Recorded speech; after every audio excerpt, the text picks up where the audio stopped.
The morning sun broke over the Montana mountains the way it always did, indifferent to the small dramas unfolding in the valley below. Grace Chen stood at her kitchen window, steam rising from her tea, watching the Morrison property through the gap in the pines. She had been watching for 2 years now, not intrusively, just the way neighbors watch when they care. Daniel Morrison was teaching his son to fix the carburetor on that old Ford again. Grace could see them in the driveway, the boy's small hands mimicking his father's larger ones. There was something painfully beautiful about it. A father passing down skills the way fathers have done for generations. But Grace also saw what Daniel couldn't. The way Tyler kept glancing at his dad's face, checking for signs of the sadness that lived there. The way both of them moved through the morning like soldiers on patrol, careful not to trigger the grief that waited in every corner of that house. Grace had known Emma Morrison. Not well, but enough. Enough to remember her laugh at the farmer's market. Enough to recall her bringing soup when Grace's own husband died 3 years ago. Enough to know that Emma would hate seeing her family like this, surviving but not quite living. The dumpling dough waited on Grace's counter, more than she and Annie could eat in a week. She had made extra again. She always made extra these days. In an hour, she would walk across the field and leave the container on Daniel's porch, the way she had done twice a week for the past 6 months. He never thanked her.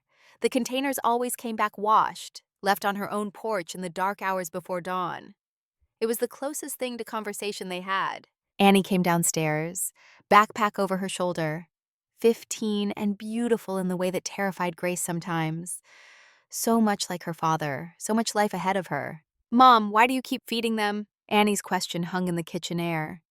Grace turned from the window, measuring her words the way she measured flour. "Because Emma would have fed us. And because some people forget how to receive when they're drowning in loss." Annie considered this, then nodded. She understood more than Grace gave her credit for. 3 years without her father had taught her things no teenager should have to learn. Tyler's going to be at school with that haircut? Grace looked back out the window. Daniel had tried to cut Tyler's hair. The results were uneven, choppy, the work of a man who had never learned to hold scissors for anything but opening boxes. Emma used to cut Tyler's hair. Emma used to do a lot of things. His father's doing his best. His best looks like a lawnmower accident. Grace couldn't help the small smile. Annie wasn't wrong. But there was something noble in Daniel's terrible attempts at things Emma used to handle. He was trying. That counted for something. "I'll talk to Tyler at school. Maybe bring him by the restaurant after. We can fix it." "You're going to fix everyone, aren't you?" Grace met her daughter's eyes. There was no judgment there, just observation. The wisdom of the young who have seen too much. "I'm going to try, sweetheart. It's what we do." "What Emma did for us, you mean?" Grace nodded. The circle of care. The thing that made small towns survive when everything else tried to break them. One person helping another, who helped another, until the chain of kindness became a net strong enough to catch anyone who fell. After Annie left for school, Grace packaged the dumplings. She walked the familiar path across the field, her boots leaving prints in the morning dew. The Morrison property sprawled across 50 acres, most of it wild Montana beauty. The house sat in the center like a boat in an ocean of grass, surrounded by memories and ghosts. Grace set the container on the porch, her hand lingering on the railing Emma had painted yellow 5 summers ago. The paint was peeling now. Daniel probably didn't notice. Or maybe he noticed everything and could bear to change nothing. As she turned to leave, she heard the shower running inside. Daniel would find the dumplings after. He would eat them standing at the counter, probably. He would wash the container carefully. He would leave it on her porch before sunrise tomorrow. They would continue this wordless dance because neither of them knew how to speak across the canyon of grief between them. 1 mile away, Margaret Reeves sat on her porch with her coffee and her binoculars. At 68, Maggie had earned the right to watch the world from her rocking chair. Vietnam had taken her husband in 1975. 3 sons had taken themselves to 3 different states, pulled by careers and lives that didn't include enough room for an aging mother in Montana. She loved them fiercely. She didn't begrudge them their distance, much. But the loneliness was real. It sat with her on the porch most mornings, a companion as familiar as the coffee mug in her hands. The binoculars helped. Not in a creepy way, Maggie told herself, just in the way of someone who had learned that watching was a form of caring when you couldn't do much else. She watched Grace walk back from the Morrison place. She watched Daniel's old truck start up, Tyler climbing in beside his father. She watched the world wake up and move through its routines, and she made note of anything that seemed off.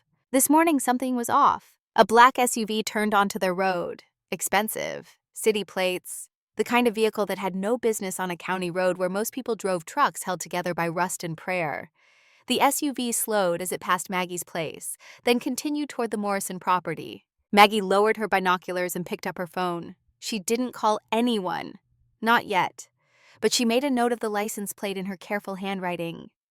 Over 50 years of widowhood had taught her that details mattered, that attention was a form of protection, that old women with time on their hands sometimes saw things everyone else missed. The SUV pulled into Daniel's driveway just as he and Tyler were leaving.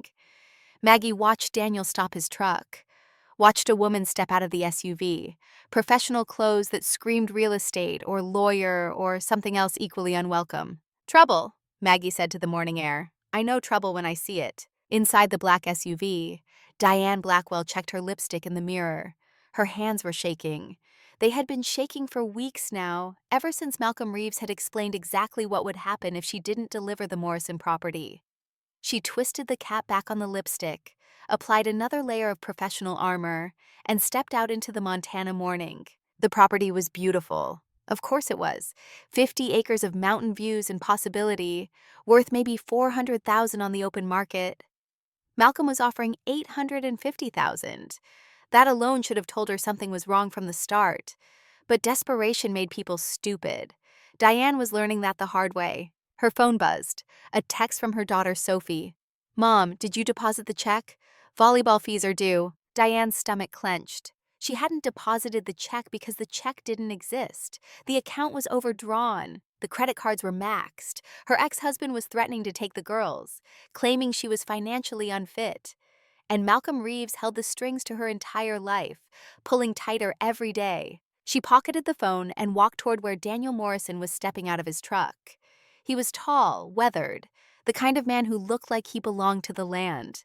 His son stayed in the truck, watching through the window with those careful eyes children develop when they've learned the world can hurt. "Mr. Morrison, I'm Diane Blackwell with Ridgeline Development." Daniel's face didn't change. He had the stillness of someone who had seen bad things and learned not to flinch. "Not interested." "You haven't heard my offer yet." "Don't need to. Property's not for sale." Diane pulled out her folder, buying time, trying to find the angle that would work.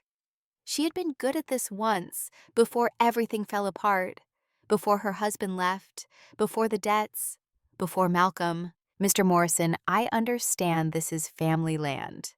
I respect that. But I'm prepared to offer $850,000. That's more than twice market value. You could buy anywhere. Give your son opportunities." Daniel glanced back at Tyler, then at Diane. His eyes were the color of old ice. "My son has opportunities right here. College funds, travel, security. This is a generous offer." "It's a no. Thank you for your time." Daniel moved to get back in his truck. Diane felt panic rising. Malcolm's voice in her head. The custody hearing in 3 weeks. Her daughter's faces when she had to explain they were losing the house. "Mr. Morrison, please, just think about it. Take my card." She held it out. Daniel looked at it like it might bite. Then, with the courtesy of someone raised to be polite even when he wanted to tell someone to go to hell, he took it. "I've thought about it. Answer's still no." The truck pulled away, leaving Diane standing in dust and failure. She looked around the property, trying to see what Malcolm saw. The views, yes. The location. But also something else. Something about legacy and belonging that couldn't be quantified on a balance sheet. Her eyes found a bench near a stand of trees. Even from a distance, she could see it was a memorial. The plaque caught the morning light. Emma Morrison, beloved wife and mother. Diane's breath caught. The dates. Emma Morrison had died 2 years ago. She had been 40, the same age as Diane, and Daniel was raising that boy alone, on this land, next to his wife's grave. "What am I doing?" The thought came unbidden, unwelcome. Diane pushed it away and got back in her SUV. She had a job to do. Daughters to protect. A life that was barely holding together. She couldn't afford a conscience right now. But as she drove away, she looked in the rearview mirror at that bench, at the memorial to a woman who had been loved enough to be buried on her own land. And for just a moment, Diane let herself wonder if Malcolm Reeves knew about the grave, if he would care, if any amount of money was worth what she was being asked to do. Her phone rang. Malcolm. Did he take the offer? Number. He's resistant. Make him unresident. I don't care how. Clock's ticking, Diane. The line went dead. Diane pulled over on the county road and cried for exactly 2 minutes. Then she fixed her makeup, started the engine, and drove back toward town. She had 2 daughters who needed her. That was the only math that mattered anymore. Daniel dropped Tyler at school and watched him walk through the gates with that careful posture of a child trying to appear normal. The haircut looked worse in daylight. Daniel knew it. Tyler knew it. Neither of them mentioned it. That was how they survived most days, by not mentioning the 100 small ways Daniel was failing at the things Emma used to make look easy. Inside the school, Tyler made it to his locker before the comments started. Dude, what happened to your hair? Did you cut it with a weed whacker? Tyler kept his head down, spinning his combination. It was fine. He was fine. Dad had tried. That was what mattered. Annie Chen appeared beside him like she always did, her presence a shield against the casual cruelty of middle school. Hey, rough morning? Tyler shrugged. Annie had a way of seeing through him. It was annoying and comforting in equal measure. My mom can fix it. Come by the restaurant after school. I don't want to bother anyone. You're not a bother. You're Tyler. There's a difference. She said it so matter-of-factly, like it was obvious, like he should know. Tyler felt something loosen in his chest. Not all the way, just enough to breathe a little easier. Okay, thanks. Annie smiled and headed to her own locker. Tyler watched her go, grateful for her in a way he didn't have words for. She was like her mom that way, always showing up, always helping without making it feel like help. The day passed in the usual blur of classes and lunch and pretending he was paying attention. Tyler had gotten good at pretending. But in the back of his mind, something nagged at him. That woman who had come to their house, the fancy car, the way Dad's shoulders had tensed when she mentioned money. After school, Tyler walked to Grace's restaurant instead of taking the bus home. The Golden Dragon sat on Main Street, warm and welcoming and smelling like heaven. Grace saw him come in and smiled, gesturing him to a booth. Annie said something about a haircut emergency. Tyler touched his head self-consciously.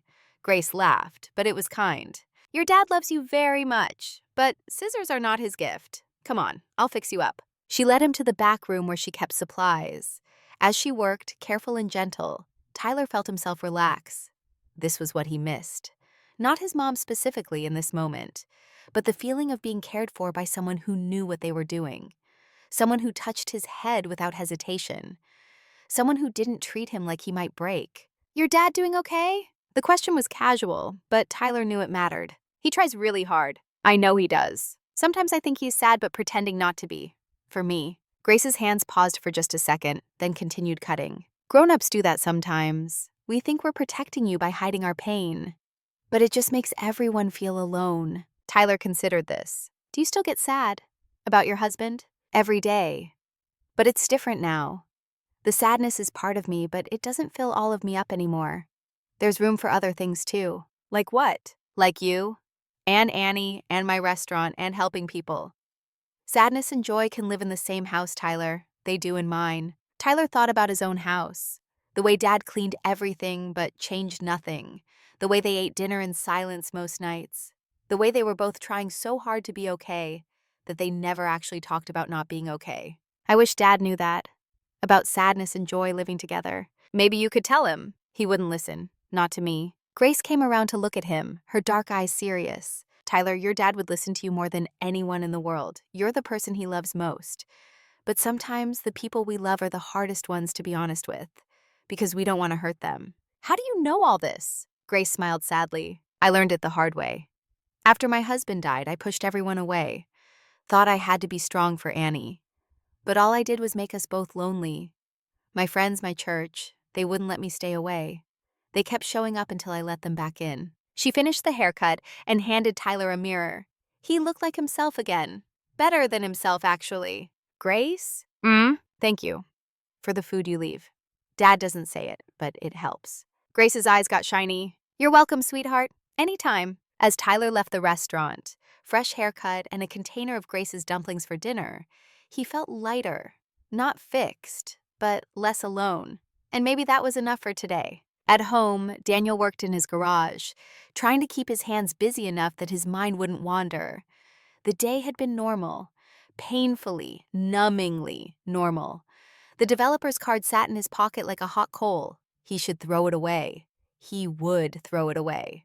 But some part of him, the part that woke up at 3 a.m. calculating bills and Tyler's future, whispered that maybe he should at least look at the numbers. No, this was Emma's land, his father's land. His grandfather had cleared these acres by hand. You didn't sell legacy for convenience. His phone rang.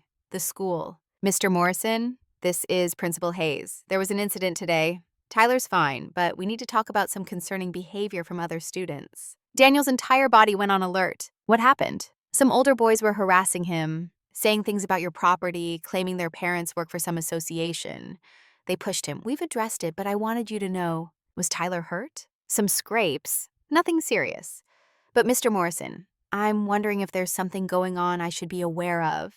Property disputes, family issues. Daniel gripped the phone. Nothing that concerns the school.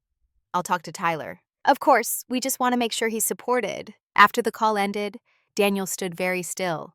The developer, the association. It was connected. It had to be. But how did school kids know about it? How far did this reach? He drove to pick up Tyler, and the moment he saw his son, his heart broke a little more. The haircut was fixed, thank God. But Tyler's shirt was torn at the shoulder, and there was a scrape on his cheek he hadn't mentioned on the phone. Hey, buddy. Hey, Dad. They drove in silence for a while. Then Daniel pulled over. The school called. You want to tell me what happened? Tyler stared at his hands. Some 8th graders. They said their mom works for the property association. They said we're breaking rules and we have to leave. I told them they were lying and they pushed me. It's fine. It's not fine. Did they hurt you? Just knock me down. I'm okay. Daniel wanted to drive to those kids' houses, wanted to have words with their parents, wanted to do something violent and stupid and satisfying. Instead, he took a breath. Tyler, look at me. Tyler looked up, and Daniel saw everything his son had been hiding. The fear, the confusion, the weight of trying to be strong enough. We're not leaving. This is our home. Those kids, their parents, whoever is behind this, they're wrong. And we're going to handle this the right way. Legal, smart, together. Okay? Tyler nodded, but his eyes were still worried. Dad, what if they make us leave anyway? They won't. I promise you, buddy. This land is ours. Your mom is here. Our family is here.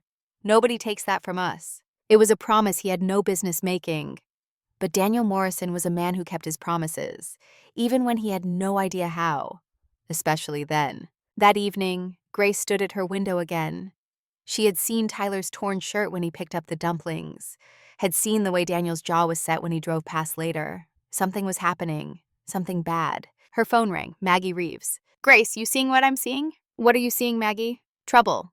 Black SUV earlier. Now there's been another car, different plates, driving slow past the Morrison place. 3 times in one day. That's not normal. You're still watching with those binoculars? These old eyes are good for something. I'm telling you, something's wrong. Grace looked out at the Morrison house. Lights on in the kitchen, where Daniel was probably making dinner badly, and Tyler was probably pretending it tasted good. I think you're right. I'll reach out. See if they need anything. Be careful, Grace. Whatever this is, it's got money behind it. Money makes people dangerous. After they hung up, Grace stood in her darkening kitchen and made a decision. Tomorrow, she would stop leaving food on the porch. Tomorrow, she would knock on the door.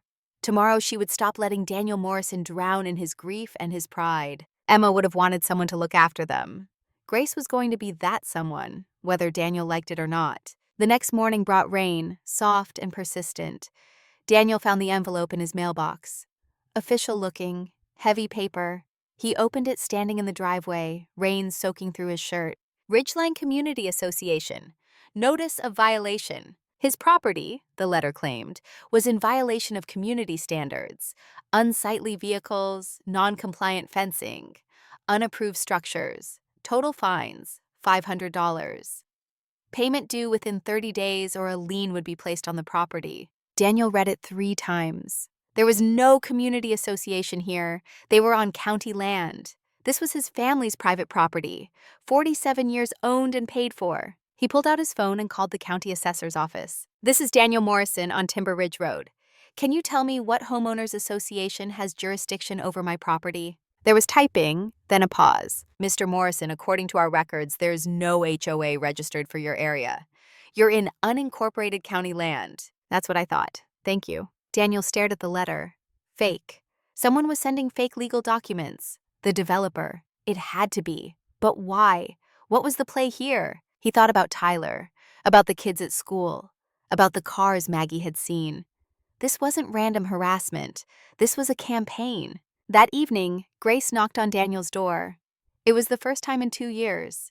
Daniel opened it, surprise clear on his face. "Grace, we need to talk. Can I come in?" Daniel hesitated, then stepped aside. The house was clean but sterile. Nothing had changed since Emma died. Grace could feel it, the museum quality of a space where no one was really living. "I'll be direct. Something's happening to your property, to you and Tyler. I want to help." Daniel's walls came up immediately. "We're fine, thank you." You're not fine. Tyler came to my restaurant yesterday with a torn shirt and fear in his eyes. You got some kind of letter today that made you stand in the rain reading it 3 times. And I've been watching expensive cars cruise by here all week. So no, Daniel, you're not fine. Daniel's jaw worked. "This isn't your problem. It is my problem. Emma was my friend. You're my neighbor. Tyler matters to me. That makes it my problem." Something cracked in Daniel's face. Just a hairline fracture in the armor he'd built. He sat down heavily. "I don't know what's happening. Some developer wants the land. Now there are fake legal letters. Kids at Tyler's school are being used to harass him. I don't understand the angle." Grace sat across from him. "You're being targeted, systematically. Someone wants you scared enough to sell." "I won't sell. This is Tyler's inheritance, Emma's resting place." "I know, but Daniel, you can't fight this alone." "I've always fought alone." Grace leaned forward, her voice gentle but firm. "Not anymore. Emma built community here. She helped people. Let us help you now. Let me help you." Daniel met her eyes. And for the first time since Emma died, he let someone see the exhaustion, the fear, the overwhelming sense that he was drowning and couldn't admit it. "I don't know how to accept help." "You start by saying yes. Can you do that?" Daniel took a breath. It felt like jumping off a cliff. "Yes." Grace smiled. "Good. Tomorrow we get the community together. Everyone who's been watching, waiting, wanting to help. We figure this out together. But tonight, you and Tyler come have dinner at my place. Real dinner.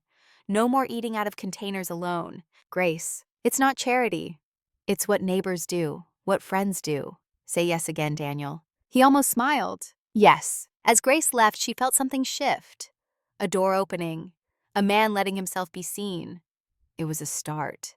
3 days later, Tyler came home from school with something worse than a torn shirt.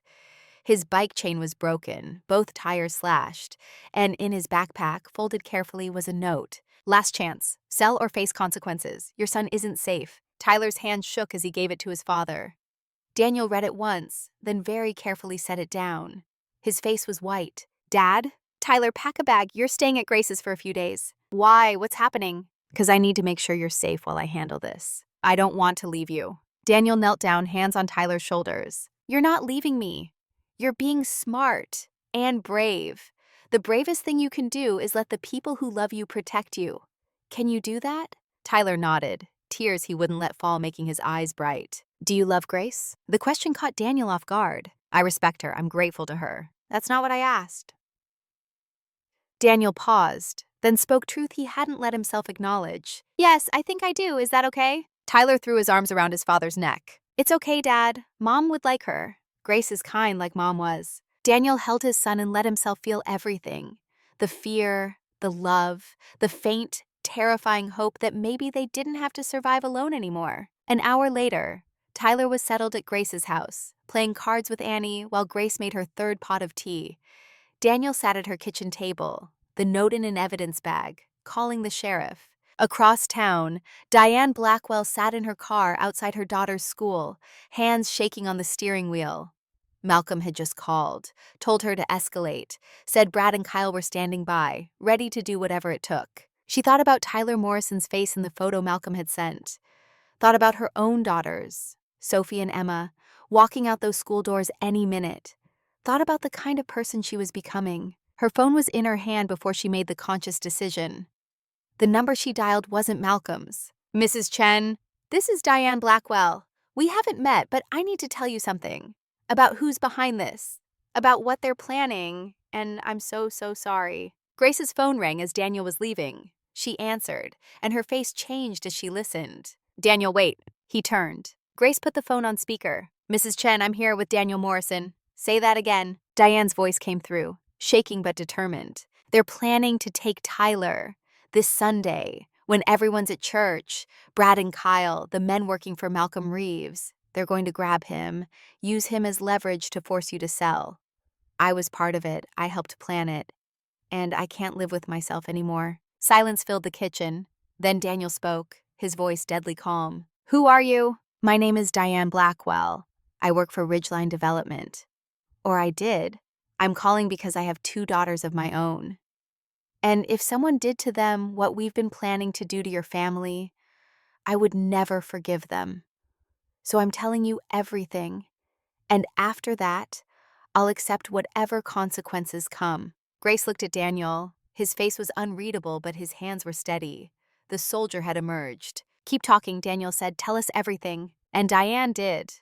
All of it. The desperation, the threats, the conspiracy, the systematic targeting of vulnerable families. As she spoke, Grace took notes. And in the background, unseen, Maggie Reeves sat on her own porch with her binoculars and her phone, recording every word on speaker, documenting everything. The women were mobilizing, the community was waking up, and Daniel Morrison, for the first time since his wife died, wasn't facing the dark alone. Sunday was coming, but this time they would be ready. This time, love would be the shield. And a community of fierce, protective, determined people would stand between a child and those who meant him harm. The war for the Morrison legacy had begun, and the people fighting it weren't doing it for property or money. They were fighting for something older and stronger. They were fighting for family, for belonging, for the idea that some things matter more than profit, that some ground is worth holding, that some promises are worth keeping, even when keeping them costs everything. Emma Morrison's grave sat peaceful under the Montana sky, marked by a bench her husband had built with his own hands. The cherry blossoms weren't blooming yet, but they would. In spring, they always did. And when they bloomed this year, they would shade not just a widow and a boy, but a whole community that had learned what Emma always knew. Love doesn't end, it multiplies. And when it does, it becomes something powerful enough to move mountains. Or at least, powerful enough to stop men who thought money could buy anything. The sun set over Timber Ridge. In Grace's house, Tyler slept safe. In Maggie's house, evidence was being compiled. In Sarah Martinez's office, plans were being made. In Diane Blackwell's car, a woman who had lost herself was finding her way back. And in Daniel Morrison's heart, something that had been frozen for 2 years began, finally, to thaw.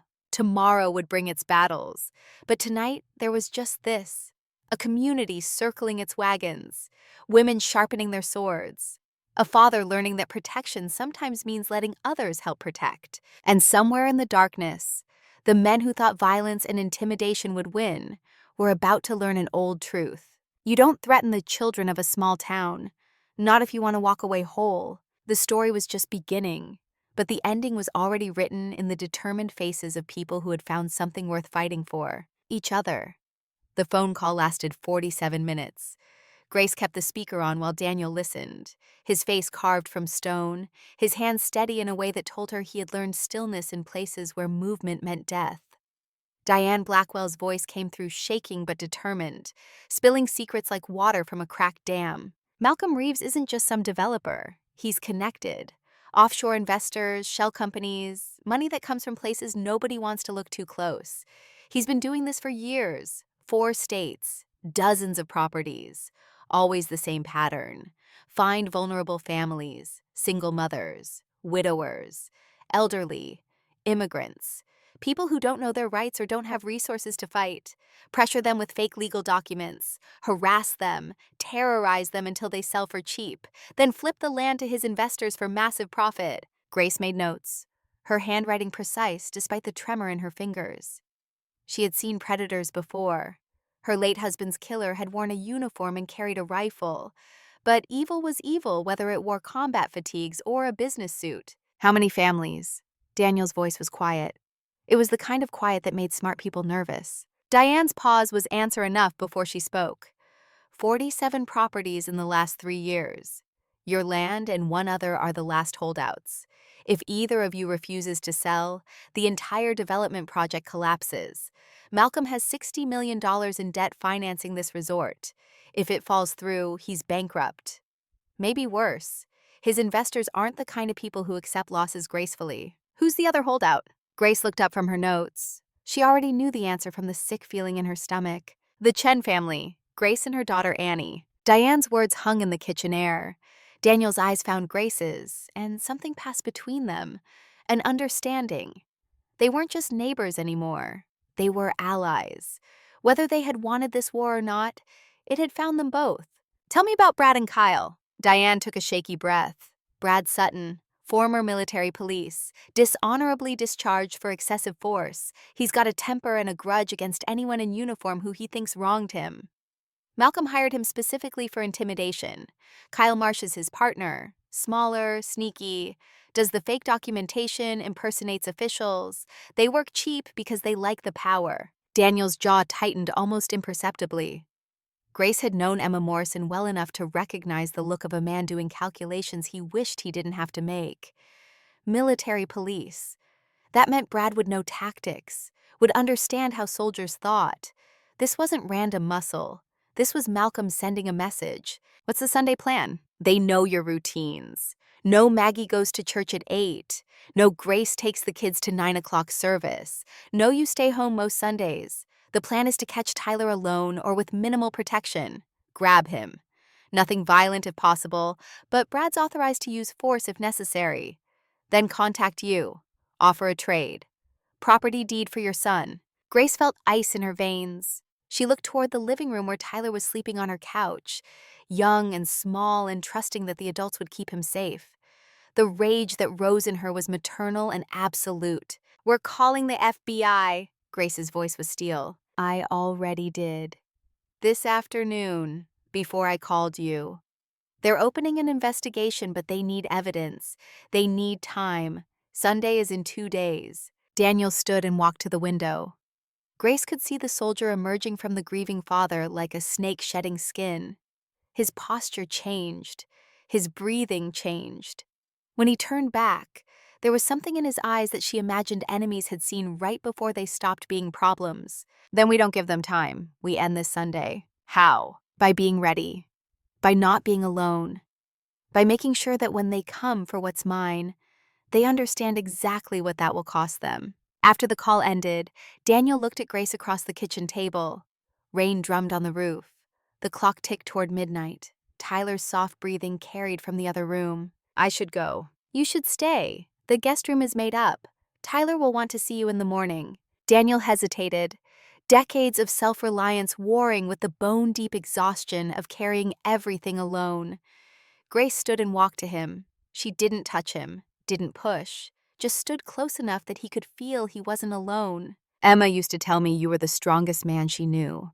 You know what she said made you strong? Daniel shook his head. Your ability to care even when caring hurt. She said soldiers who can't care become monsters. You never did. Don't start now by pushing away people who want to help. Something in Daniel's face cracked. Not much, just enough for Grace to see the man underneath the armor. I don't know how to do this. Let people in. You're doing it right now. Go to bed, Daniel. Tomorrow we gather the troops. He almost smiled. Grace saw it in the corner of his mouth. The ghost of the man he used to be before grief had hollowed him out. Yes, ma'am. After he disappeared upstairs, Grace sat alone in her dark kitchen and let herself shake. Fear and fury mixed until she couldn't tell them apart. Someone wanted to hurt Tyler. Sweet, brave, broken Tyler, who was just starting to heal. Grace had lost her husband to war. She would not lose this boy to greed. She picked up her phone and made a call. Maggie Reeves answered on the first ring like she'd been waiting. Grace, we need to meet. Tomorrow morning. You, me, and anyone else who gives a damn about this community. I've been expecting this call for 2 years. What time? 7. My restaurant. And Maggie? Bring everything you've got on those surveillance cameras. Already compiled. Grace? Yeah? It's about damn time we stopped letting that boy and his father bleed alone. Grace hung up and allowed herself a small, fierce smile. Men like Malcolm Reeves thought money was power. They were about to learn different. In small towns, the real power wasn't in bank accounts. It was in old women who noticed everything, immigrant mothers who protected fiercely, and communities that remembered how to circle the wagons. Morning came cold and clear. Grace's restaurant filled with people before the sun was fully up. Daniel arrived with Tyler, surprised to find a dozen others already gathered. Maggie sat at a corner booth with a laptop and 3 folders. A woman Daniel didn't recognize sat beside her, professional but warm, dark eyes that saw too much. Dr. Sarah Martinez. She extended her hand. Tyler's therapist. Also a single mother who received one of Malcolm's fake HOA letters last month. Daniel shook her hand, reassessing. This wasn't just about him anymore. This was bigger. Diane Blackwell came through the door like she was walking to her own execution. She was pale, trembling, but her spine was straight. Grace met her at the entrance. You came. I said I would. The room went quiet. Everyone knew who Diane was now, what she had done, what she was trying to undo. Grace made the choice in an instant. Everyone, this is Diane Blackwell. She worked for the people targeting our families. Past tense. She's the reason we know what's coming. She's the reason we can protect ourselves. A murmur went through the room. Not entirely friendly. Grace raised her hand. She made mistakes. Terrible ones. But she's choosing differently now. That takes more courage than never making mistakes in the first place. She's here. She's helping. That's what matters. Daniel studied Diane the way he studied everything. Looking for lies and finding only exhaustion and shame and desperate hope for redemption. He gave a single nod. It was enough. They gathered around pushed-together tables, coffee flowing, notebooks out. Maggie opened her laptop and turned it so everyone could see. I've been documenting everything for 6 weeks. Since the first time I saw that black SUV, license plates, times, faces, patterns. The screen showed photos time-stamped and cataloged. Brad and Kyle's vehicles, their faces captured in high resolution. Maps showing their routes. Schedules of when they surveilled each property. How did you get all this? Maggie looked up over her reading glasses, utterly unrepentant. I'm an old widow with time and boredom and a very good camera. People underestimate us. Their mistake. Sarah leaned forward, her therapist brain working. Malcolm is using a psychological warfare playbook. Isolate the targets. Make them feel powerless. Escalate slowly so they're always off balance. He's betting you'll break before you'll fight. He bet wrong. Everyone turned to look at Daniel. He hadn't raised his voice. Didn't need to. The certainty was absolute. Grace pulled out her own notes. Diane gave us the full list of targeted families. 12 properties total. All vulnerable populations. We need to contact every single one. Show them they're not alone. Build a collective defense. I can help with that. Sarah's voice was confident. I know half these families through my practice or the school. They trust me. What about legal protection? Grace nodded to a man in the corner. James Walsh, retired military lawyer. He's agreed to represent us pro bono. Walsh stood, gray-haired and steady. I've reviewed the fake documents, clear fraud, impersonation of legal authority, harassment. We can get restraining orders by Monday. But Sunday's the problem. The law moves slow. Criminals move fast. So we don't rely on law alone. Maggie's voice was firm. We rely on each other. The planning session lasted 3 hours. By the end, they had a strategy that would have made military tacticians proud. Rotating watch schedules, communication trees, panic buttons on phones. But more than tactics, they had something Malcolm Reeves couldn't buy. They had people who showed up for each other. As the meeting broke up, Sarah approached Daniel. Can I speak with you about Tyler? Of course. They sat in a quiet corner while Tyler helped Grace clear tables, chattering with Annie like the weight of the world wasn't on his small shoulders. He's doing better than I expected given the circumstances. But Daniel, he needs stability, routine, and he needs to know the adults in his life are okay. I'm trying to be okay for him. Sarah's eyes were kind but direct. I don't mean fake okay. I mean actually okay. He can tell the difference. Children always can. You're carrying grief and fear and now this crisis. That's too much for one person. I don't have a choice. You do. You have a whole room full of choices. You have Grace, who clearly cares about both of you. You have Maggie, who's adopted Tyler like a grandson. You have this community. Let them help carry the weight. Daniel looked at Tyler, watched him laugh at something Annie said. His son, his reason for breathing. The thought of anything happening to him was a physical pain. I can't fail him. I can't be less than what he needs. Sarah leaned forward. Daniel, being what he needs means being human, being honest, showing him that men can ask for help, can admit fear, can accept love. You want to teach him to be strong? Show him that strength includes vulnerability. Before he could respond, Tyler bounced over. Dad, Grace says I can help make dumplings. Can I? Daniel looked at his son's hopeful face, then at Grace across the room, then at the community that had somehow formed around them without him noticing. Yeah, buddy, you can. Tyler grinned and ran back to the kitchen. Sarah stood. That's a start. Over the next 2 days, the community mobilized with quiet efficiency. Maggie's quilting circle became a surveillance network. 12 elderly women, mostly veterans' widows, armed with cameras and cell phones, and the kind of sharp observation that came from decades of watching the world. They covered every approach to the Morrison and Chen properties. Grace organized meal rotations. Nobody would face this crisis on an empty stomach. Food appeared on doorsteps. Coffee showed up at surveillance posts. It was practical and symbolic. We feed our own. We protect our own. Sarah ran interference with the school, making sure Tyler and Annie and every other child connected to targeted families had extra protection. Teachers were briefed, coaches, bus drivers, a quiet network of adults making sure no child was ever alone. And Diane gave them everything: financial records, email trails, the names of Malcolm's offshore investors, the locations of shell companies. She handed them the map to Malcolm's entire operation, and with every document, she unraveled a little more of the person she had become and moved closer to who she wanted to be. Her daughters Sophie and Emma came to Grace's restaurant after school, hesitant and ashamed by association. Grace put them to work folding napkins alongside Tyler and Annie. Within an hour, the 4 kids were laughing.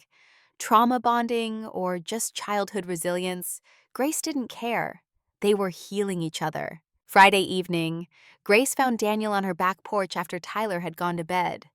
He stood looking at the mountains, hands in his pockets, still as stone. You should be sleeping. Can't. Too much in my head. Grace stood beside him, close but not touching, respecting the space around his grief. Want to talk about it? Daniel was quiet for a long moment. When he spoke, his voice was rough. Emma died because I wasn't there. Car went off a bridge into the river. She drowned before anyone could get to her.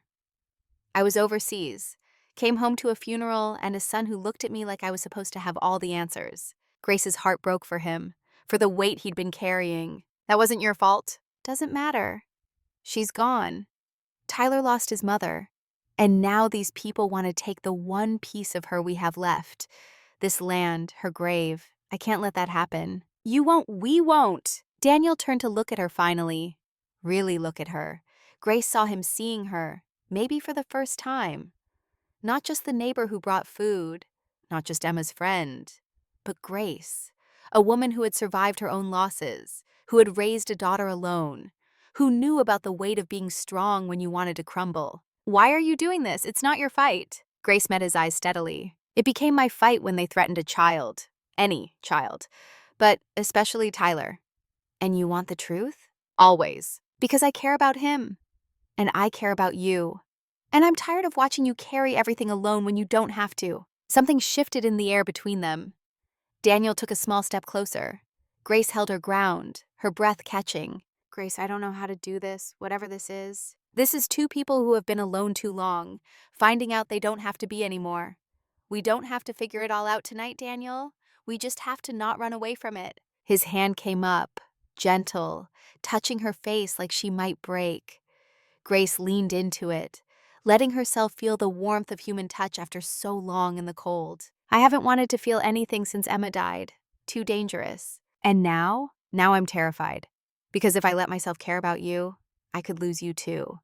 And I don't know if I'd survive it again. Grace turned her head and kissed his palm, a gesture so tender it nearly undid him. Life doesn't come with guarantees, Daniel.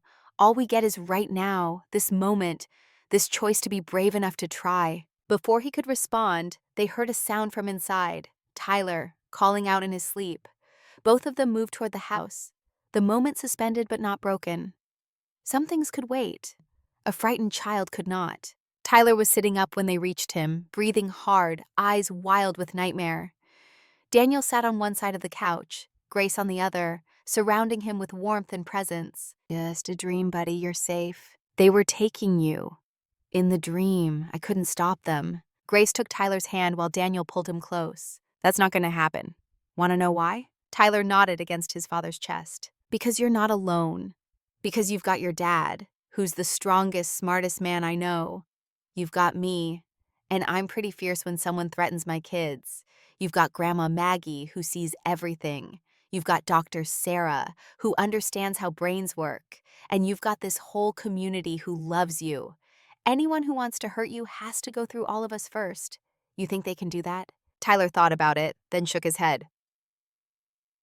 No, there's too many of us. Exactly, so you sleep, we'll keep watch. Both of you? Both of us. Tyler looked between them, something knowing in his young eyes. You like each other, like each other. Daniel and Grace exchanged a glance. Grace smiled. Would that be okay with you? Tyler considered this seriously. Mom would like Grace.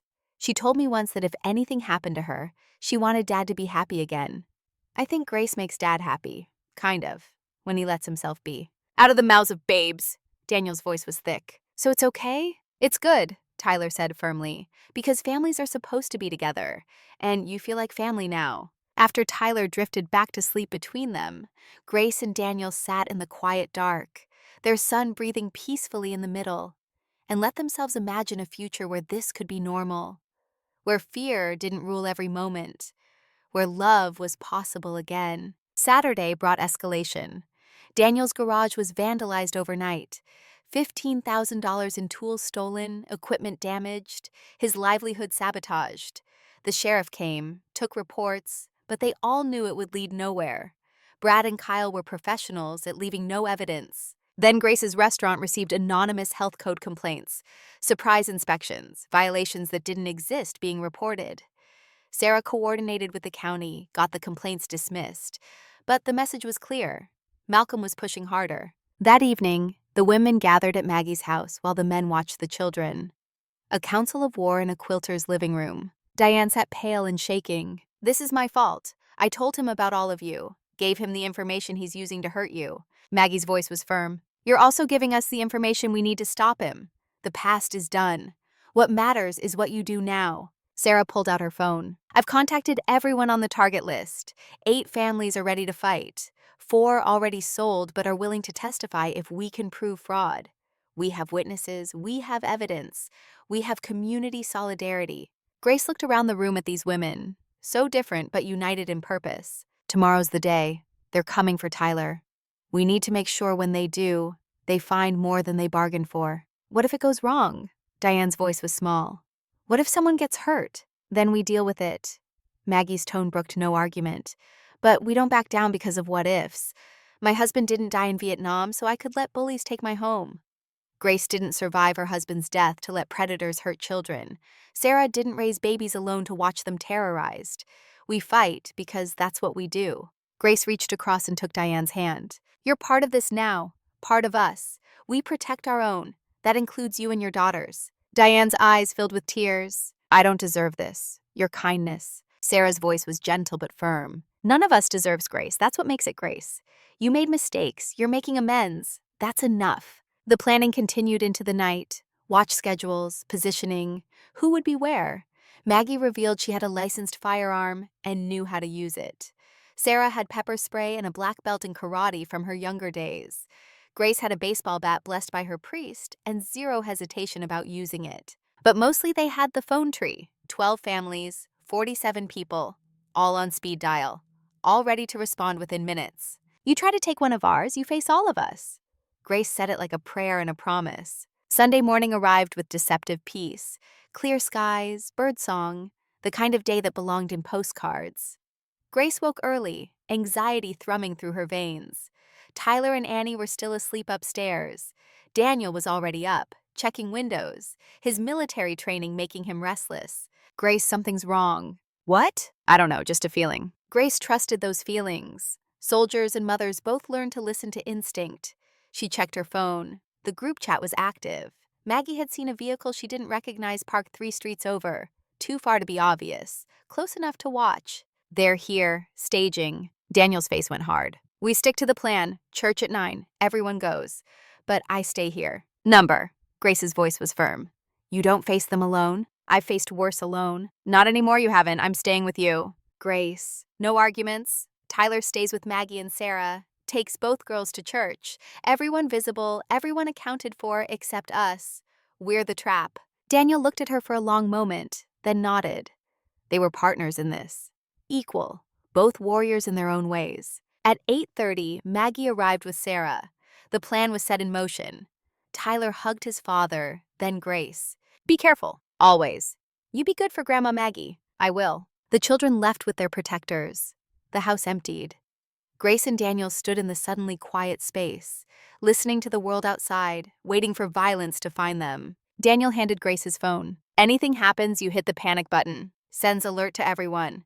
Sheriff, FBI, the whole network. Nothing's going to happen. If it does, you run. You don't fight, you run, and you let me handle it. Grace looked at this man who thought he still had to protect everyone alone. Daniel Morrison, we're way past you giving me orders.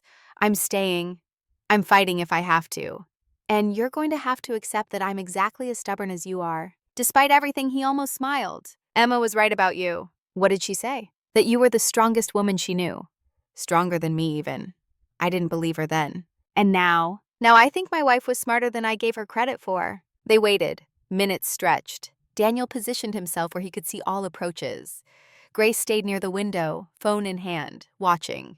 At 9:45, a truck pulled into the driveway. Brad and Kyle. Grace's heart hammered. Daniel's breathing stayed even. Years of combat training made him calm in the places where other men panicked. Stay behind me. Not a chance. They watched Brad and Kyle approach the house. Confident, expecting an easy grab, expecting fear. What they found instead was Daniel Morrison standing on his porch, arms crossed, and Grace Chen beside him, looking like she'd burn the world down before she let them touch what was hers. Brad stopped, surprised. Where's the kid? Safe. Daniel's voice was flat. You're trespassing. Leave. We're here on behalf of the property association. There is no property association. You're here on behalf of Malcolm Reeves, a criminal conspiracy to commit fraud and extortion, and now attempted kidnapping. The FBI knows everything. The sheriff knows everything. The entire community knows everything. So I'll say it once more. Leave. Kyle pulled his phone, probably calling Malcolm. Brad's hand drifted toward his belt. Grace saw it, saw the threat forming. Daniel saw it too. His body shifted, weight redistributing in ways that spoke of training most people would never recognize. He was getting ready. Then Grace heard it. The sound of engines, multiple vehicles approaching fast. The cavalry arrived in the form of old pickup trucks and mom vans. Maggie's truck led the pack, followed by Sarah's van. Behind them, a dozen more. Families they'd contacted. People who had been targeted. People who were done being victims. Brad and Kyle turned, seeing themselves suddenly surrounded by 40 people. Men and women, young and old, all armed with phones, cameras, witnesses, all documenting everything. Maggie stepped out of her truck, and Grace's heart stopped. In her hands was a shotgun, pointed at the ground but very present. Legal, licensed, terrifying. Bradley Sutton, I knew your mother. Patricia worked with me at the hospital 20 years back. Good woman, raised you right after your daddy left. She'd be ashamed of what you've become. Brad's face went white. Put the weapon down, lady. I will. Right after you and your friend get back in your truck and leave. My land, my neighbor's land, my community. Kyle's nerve broke first. Brad, man, this isn't worth it. Let's go. But Brad was staring at Daniel, recognition finally clicking. You're Morrison, Navy SEAL Morrison. From Afghanistan. You testified against me. Daniel's expression didn't change. You beat a detainee nearly to death. I told the truth. You destroyed your own career. The moment hung there, taut as wire. Then Sarah's voice cut through. Sheriff's Department has been notified. ETA 3 minutes. FBI agent is on the line. Everything here is being recorded. You have choices, gentlemen. Make them wisely. Brad looked around, saw the phones, the witnesses, the old woman with a shotgun who looked more than willing, the Navy SEAL who had ended his military career and who clearly hadn't lost any of his edge, The sheer number of people who had shown up to say no. Kyle pulled on his arm. "This is over, man, let's go." They backed toward their truck, slow, careful, and Grace saw it in Brad's eyes. This wasn't over for him. He would try again. Different tactic, different time. Men like him didn't let go. But today, they retreated. And sometimes a small victory was enough. As the truck pulled away, sirens became audible. Sheriff Hendricks arrived with 2 deputies. They took statements, collected evidence, Maggie's video footage, witness testimony. The net was closing on Malcolm Reeves. Tyler came running from Sarah's van, crashing into Daniel and Grace both. They held him together. This child they both loved, protected by a community that had become family. Diane stood at the edge of the group, tears streaming down her face, her daughters beside her. Sophie and Emma watching their mother choose right over easy, brave over safe. Grace caught Diane's eye and nodded. "Welcome home." As the crowd dispersed, promises made to stay vigilant, to keep fighting, Grace and Daniel stood on the porch with Tyler between them. The immediate threat had passed, but they all knew this was just a battle, not the war. Malcolm Reeves was still out there, still dangerous, still desperate, but now he faced something he hadn't counted on. Not just a grieving father with military training, not just a stubborn widow who refused to back down. He faced a community that had remembered what it meant to stand together. He faced women who had survived worse than him and come out stronger. He faced men who knew that real strength meant protecting those who couldn't protect themselves. He faced children who had seen adults do brave things and learned that courage was contagious. And somewhere in Seattle, in an expensive office overlooking the water, Malcolm Reeves was receiving the news that his Sunday operation had failed, that his operatives had been caught on camera, that his entire scheme was unraveling. The phone in his hand felt heavy.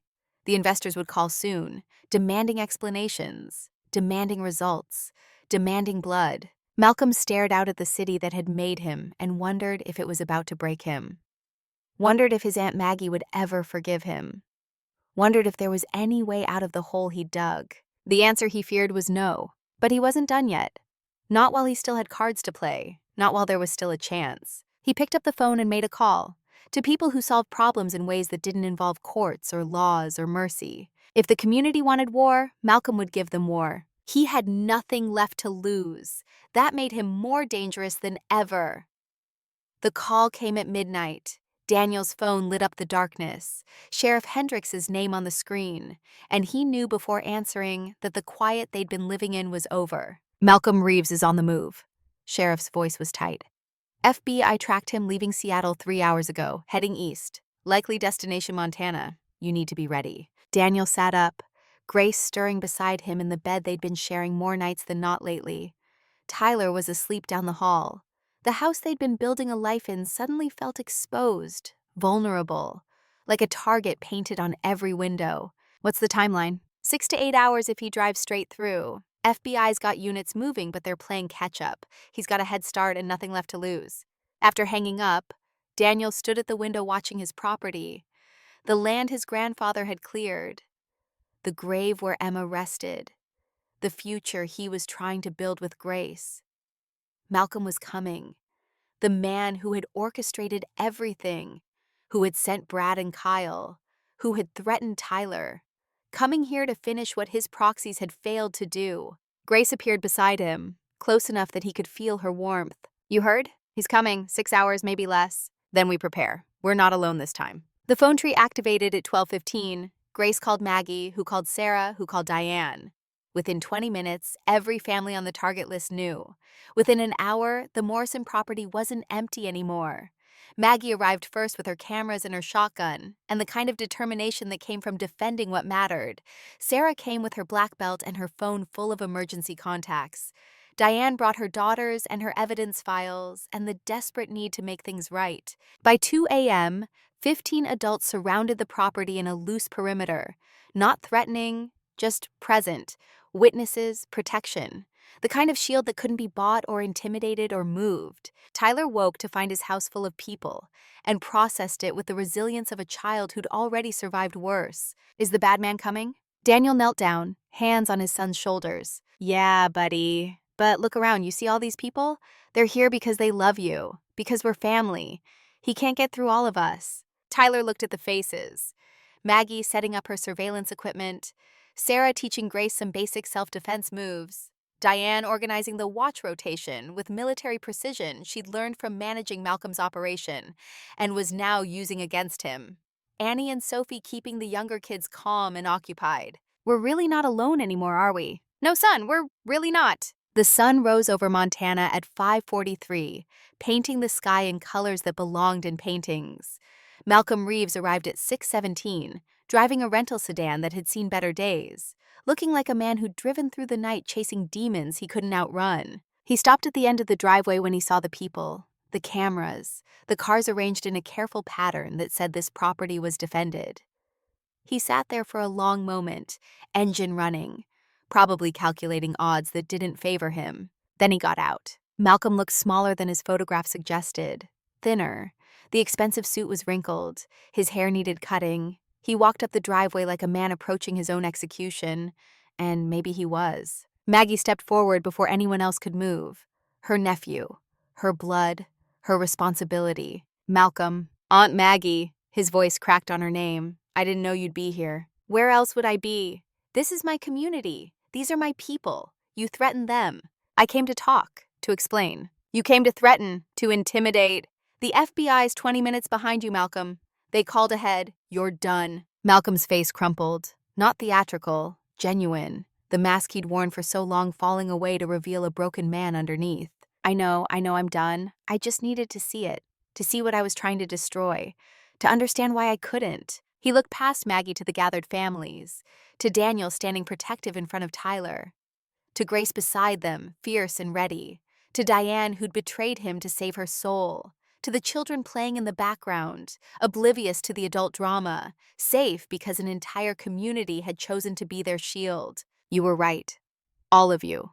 This isn't about the land, it never was. Maggie's voice was softer now, seeing the boy she'd tried to protect 40 years ago, in the man who'd become a monster. Then what was it about? Malcolm sat down on the driveway like his legs wouldn't hold him anymore, proving I mattered, that I could be someone, that my father was wrong about me being worthless.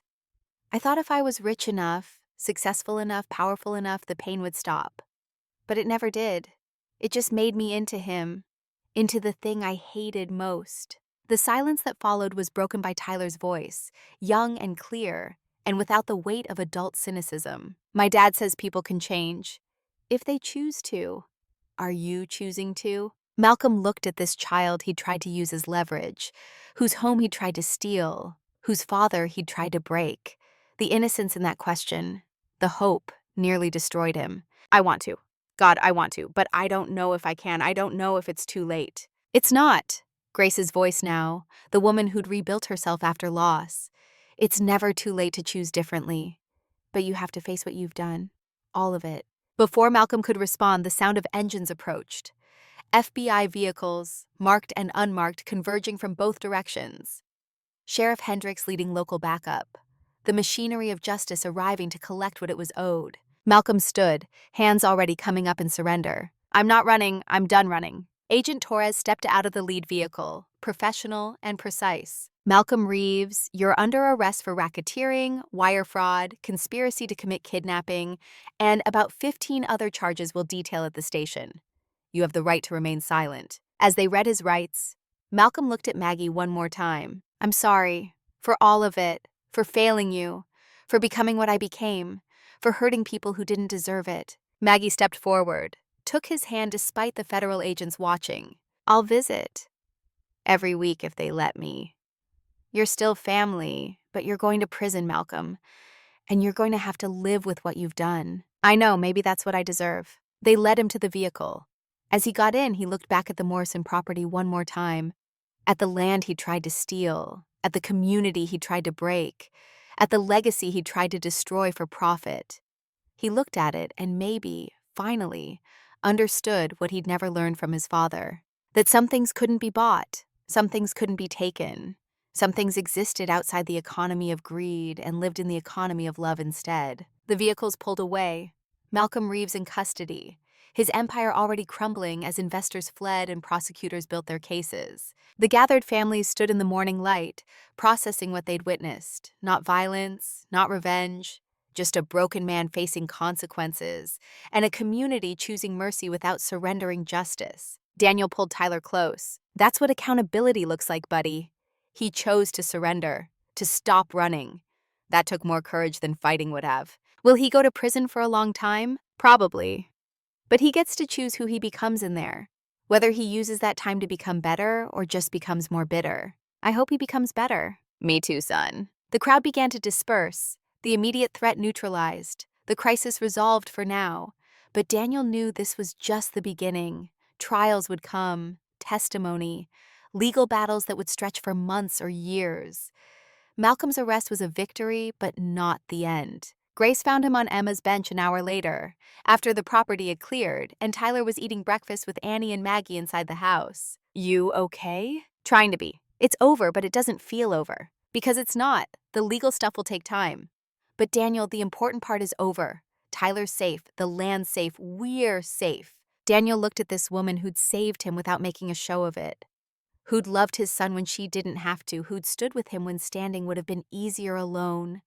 The words he'd been holding for months pushed up past all his careful control. I love you. Grace went still. What? I love you. I've loved you for months. Maybe since the first time you brought us food and didn't ask for thanks. Maybe since you stepped between me and Brad's gun. Maybe since I saw you with Tyler and realized he needed you as much as I did. I love you and I'm terrified of it, but I'm more terrified of not saying it. Grace's eyes filled, but the tears didn't fall. I love you too. I've been waiting for you to be ready to hear it. I'm ready. I'm not healed all the way. I still have nightmares. I still talk to Emma's grave like she can hear me. I still wake up some mornings and forget she's gone. But I'm ready to try. To build something with you, if you'll have me. Grace took his face in her hands. I'll have you. Broken pieces and all, we'll heal together. The kiss was gentle and tasted like promises neither of them was sure they could keep, but were brave enough to try anyway. And if Emma's spirit was watching from wherever the dead watched from, maybe she was smiling. Maybe she'd been pushing them together all along. Maybe love was bigger than jealousy, and memory was strong enough to share space with hope. 3 days passed in investigative chaos. FBI agents interviewed everyone, statements taken, evidence collected. The full scope of Malcolm's operation revealed itself like a matryoshka doll, each layer containing another layer of corruption underneath. Brad and Kyle were arrested trying to flee to Canada, caught at the border with fake IDs, and a trunk full of cash that made their intentions clear. They were extradited back to Montana, charged separately, and almost immediately started negotiating plea deals in exchange for testimony against Malcolm. The remaining targeted families came forward, 12 properties total, all the victims of the same playbook. Harassment, fake legal documents, intimidation, the systematic exploitation of vulnerable people for profit. The U.S. Attorney announced a RICO case that would dominate Montana news for the next year. And Daniel and Grace navigated it all while navigating something harder, figuring out what they were to each other now that they'd said the words. Now that the crisis that had pushed them together was resolving, and they had to choose each other in the ordinary moments instead of just the dramatic ones. They were careful. Tyler's feelings mattered. Annie's opinion counted. They moved slow, sleeping in separate houses still, keeping up appearances, being respectful of the fact that small towns watched and children needed stability. But the touches lingered, the glances held, the space between them charged with possibility. 2 weeks after Malcolm's arrest, Tyler came to Daniel with a question that proved children noticed everything adults thought they were hiding. Are you and Grace dating? Daniel set down the wrench he'd been using. Would that bother you if we were? Tyler considered this with the seriousness he brought to important questions. I think Mom would like Grace. They were friends. And Grace makes you smile the real smiles, not the fake ones you used to do. So no, it wouldn't bother me. I think it would be good. You're pretty wise for 10 years old. I'm almost 11 now. And I've been paying attention. Daniel pulled his son into a hug, grateful for this resilient, observant, generous child who'd survived so much and still had the capacity to want his father to be happy. That evening, he took Grace to dinner at the only restaurant in town that wasn't hers, a steakhouse that smelled like charcoal and had checkered tablecloths and served portions too big for normal humans. They sat across from each other and tried to act normal while feeling anything but. Tyler gave us his blessing. Daniel said it without preamble. Grace's smile started small and grew. Annie gave me hers last week. Said it was about time we stopped pretending we were just friends. So we have permission from our children to date each other. That's either very healthy or very strange. Both, probably. They ordered food they didn't taste and talked about everything except the words burning between them. Plans for Tyler's upcoming birthday. Ideas for expanding Grace's restaurant. The logistics of the upcoming trials. Safe topics that let them be together without addressing what being together meant, until Grace finally said what needed saying. I'm not Emma. I'll never be Emma. I don't want to be. I don't want you to be. You're Grace. That's who I love. But her ghost is always going to be there. At the bench. In Tyler's memories. In the way you sometimes look at her pictures. Daniel reached across the table, took Grace's hand. Emma's part of my past. But you're my present. Maybe my future, if you'll have me in it. I can love you both, differently, but completely. Hearts don't run out of room, they make more. Grace's tears fell then, the good kind that came from being seen and accepted completely. I'm scared. I lost my husband. I know what that pain feels like. Loving you means risking that again. I know, I'm scared too, but being scared and doing it anyway, that's what courage is. They stayed at dinner until the restaurant closed, talking through logistics and fears and hopes. Figuring out what blending their families would look like, whether Grace and Annie would move into the Morrison house or whether they'd build something new together, how to honor the past while building the future, all the complicated, beautiful, messy details of two broken people choosing to try healing together. The walk home took them past Emma's memorial. Grace stopped there, Daniel watching as she sat on the bench he'd built. Emma, I'm going to love your husband. I'm going to help raise your son. I promise to honor you by doing it well. By never making Tyler choose, by making sure he knows his mother was loved and is remembered. I hope that's okay. I hope we have your blessing. The cherry blossoms whispered in the night wind. Daniel sat beside Grace and added his own words to hers. I'm moving forward, Em, like you told me to in your last letter, the one I found after you died that said, if anything happened to you, you wanted me to live fully, to love again. To show Tyler what it looks like to choose joy even after loss. I'm doing that now, with Grace. I hope you're proud. They sat in the darkness with the ghost of a love that had ended and the promise of a love just beginning. And maybe somewhere in the space between memory and hope, Emma Morrison smiled her blessing on the man she'd loved enough to want him to find love again. The preliminary hearing for Malcolm came 3 weeks later. Daniel testified about the harassment, the fake HOA letters, the threats against Tyler. He spoke calmly, factually, without embellishment. The truth was damning enough without exaggeration. Diane testified about her role, her voice steady despite shame. She named names, produced documents, detailed the entire operation with the precision of someone who'd been part of it and was determined to dismantle it. Maggie testified last, speaking about Malcolm's childhood, the abuse he'd suffered, the father who'd broken him, the family who'd failed to protect him adequately.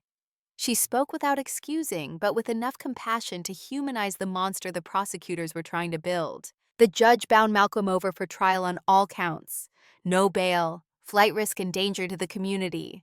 He'd await trial in federal custody, months or maybe years before resolution came. As they led Malcolm out, he caught Daniel's eye. No words exchanged, just a moment of recognition between two men who'd been on opposite sides of a war that shouldn't have had to be fought. Malcolm looked like he wanted to say something. Daniel gave the smallest nod.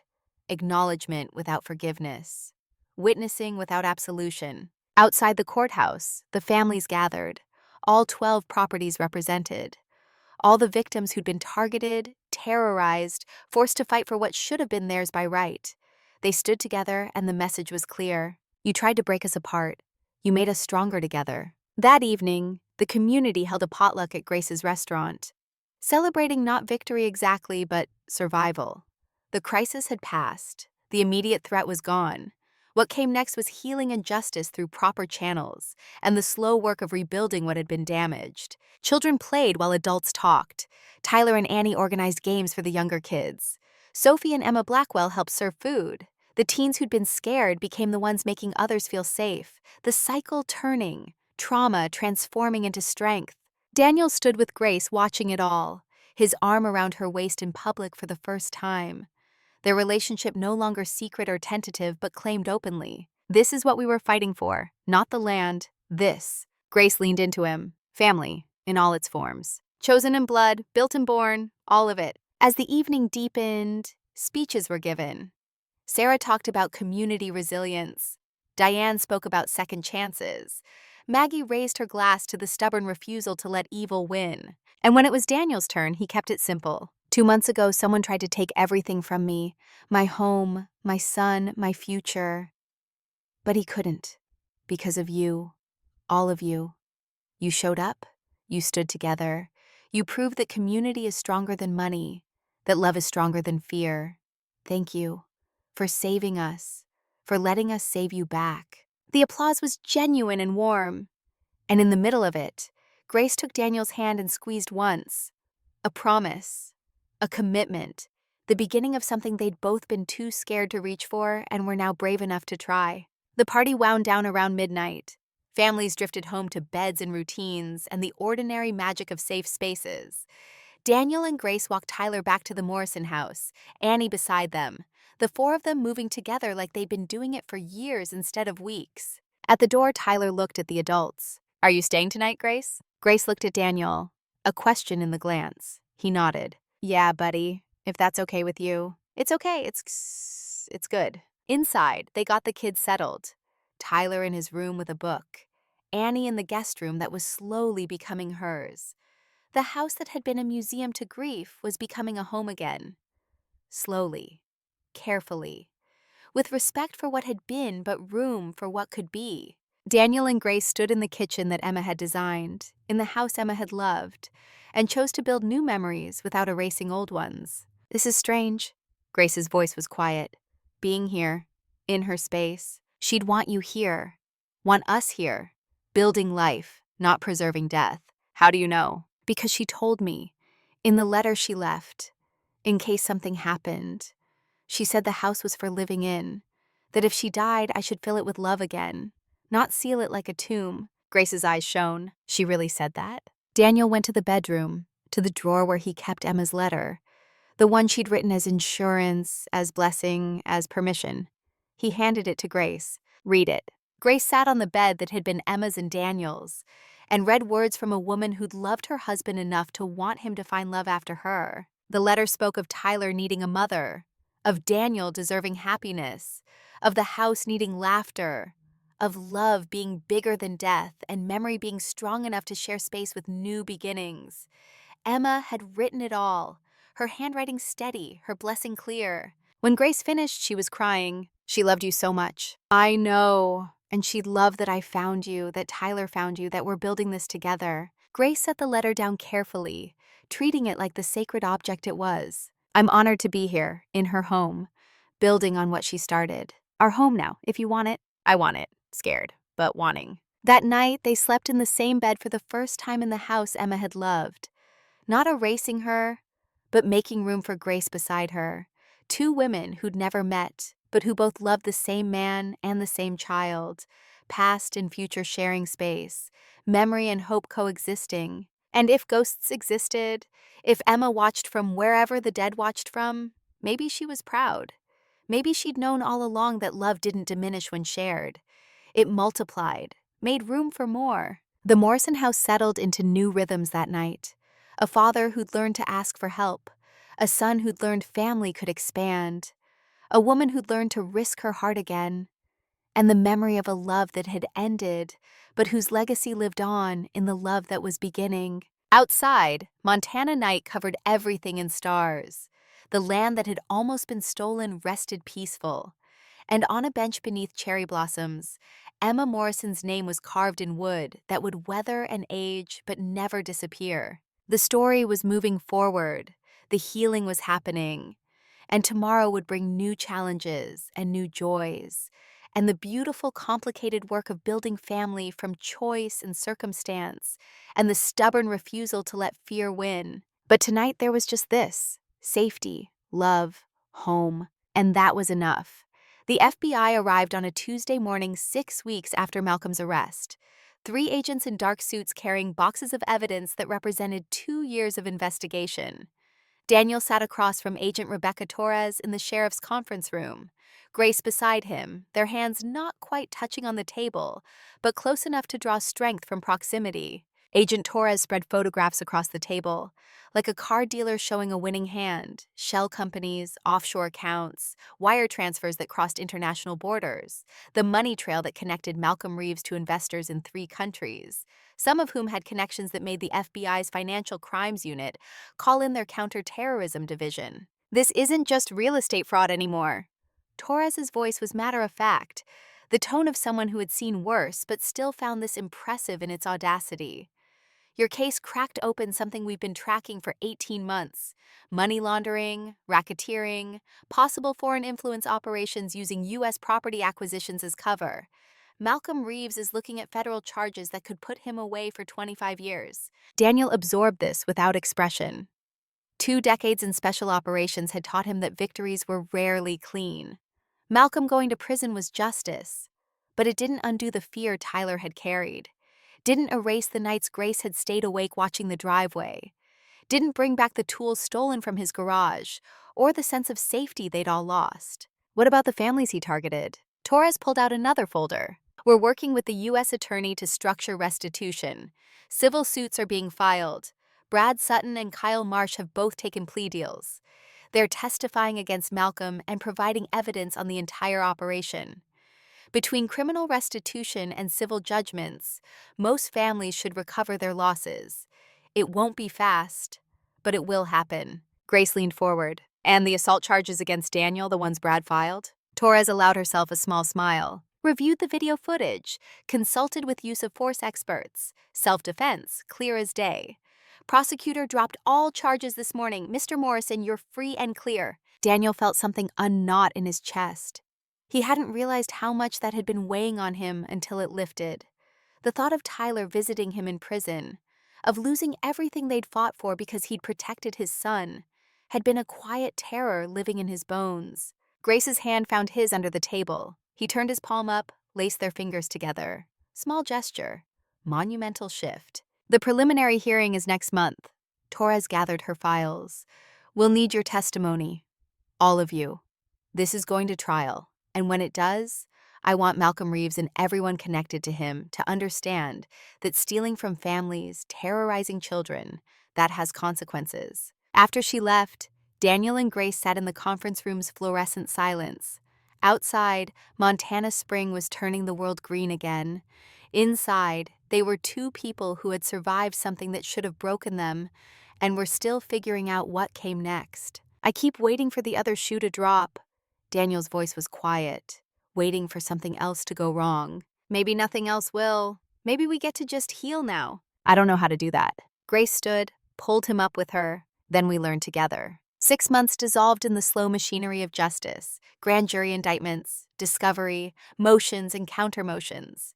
Malcolm hired the best defense attorneys money could buy, which only worked until the money ran out.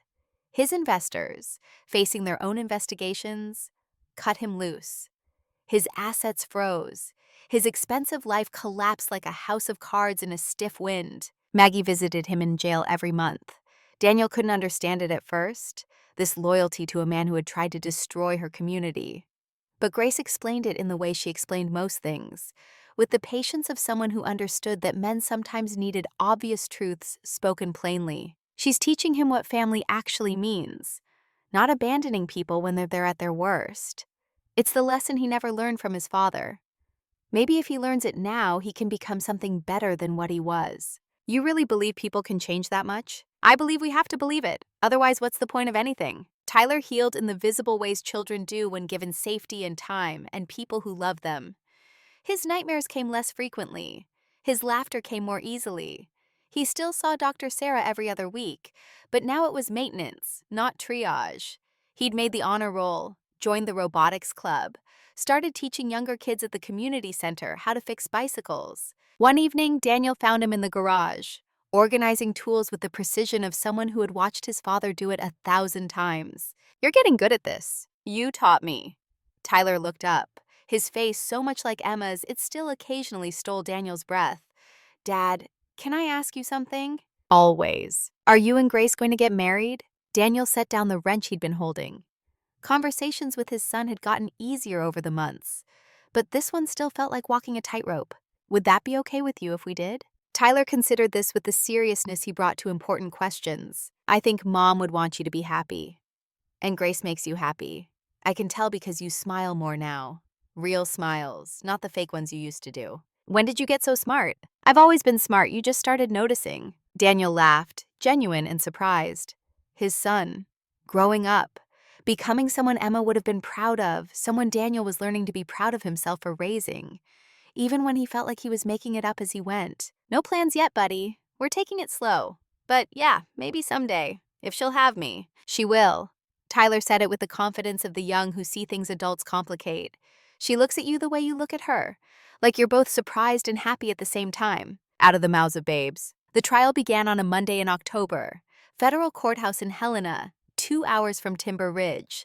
Daniel testified on the third day, wearing the suit Grace had helped him pick out, feeling like an imposter in formal clothes, but understanding the importance of appearance in these rituals of justice. Malcolm's defense attorney was sharp and expensive, and had the look of someone who won more than he lost.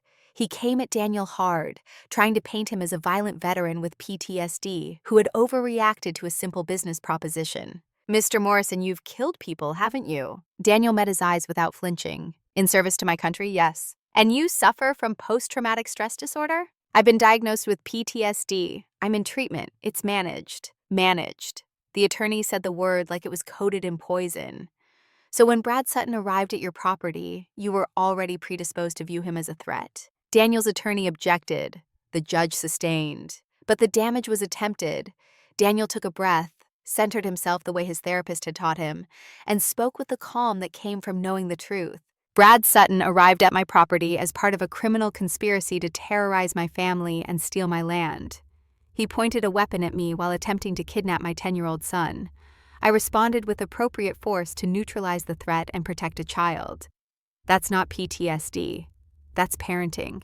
A ripple went through the courtroom. The attorney moved on, but Daniel saw the jury, saw the older men and women who understood that some lines once crossed justified any response.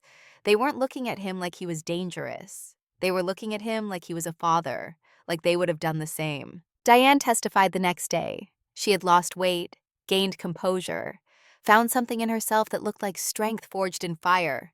She told everything.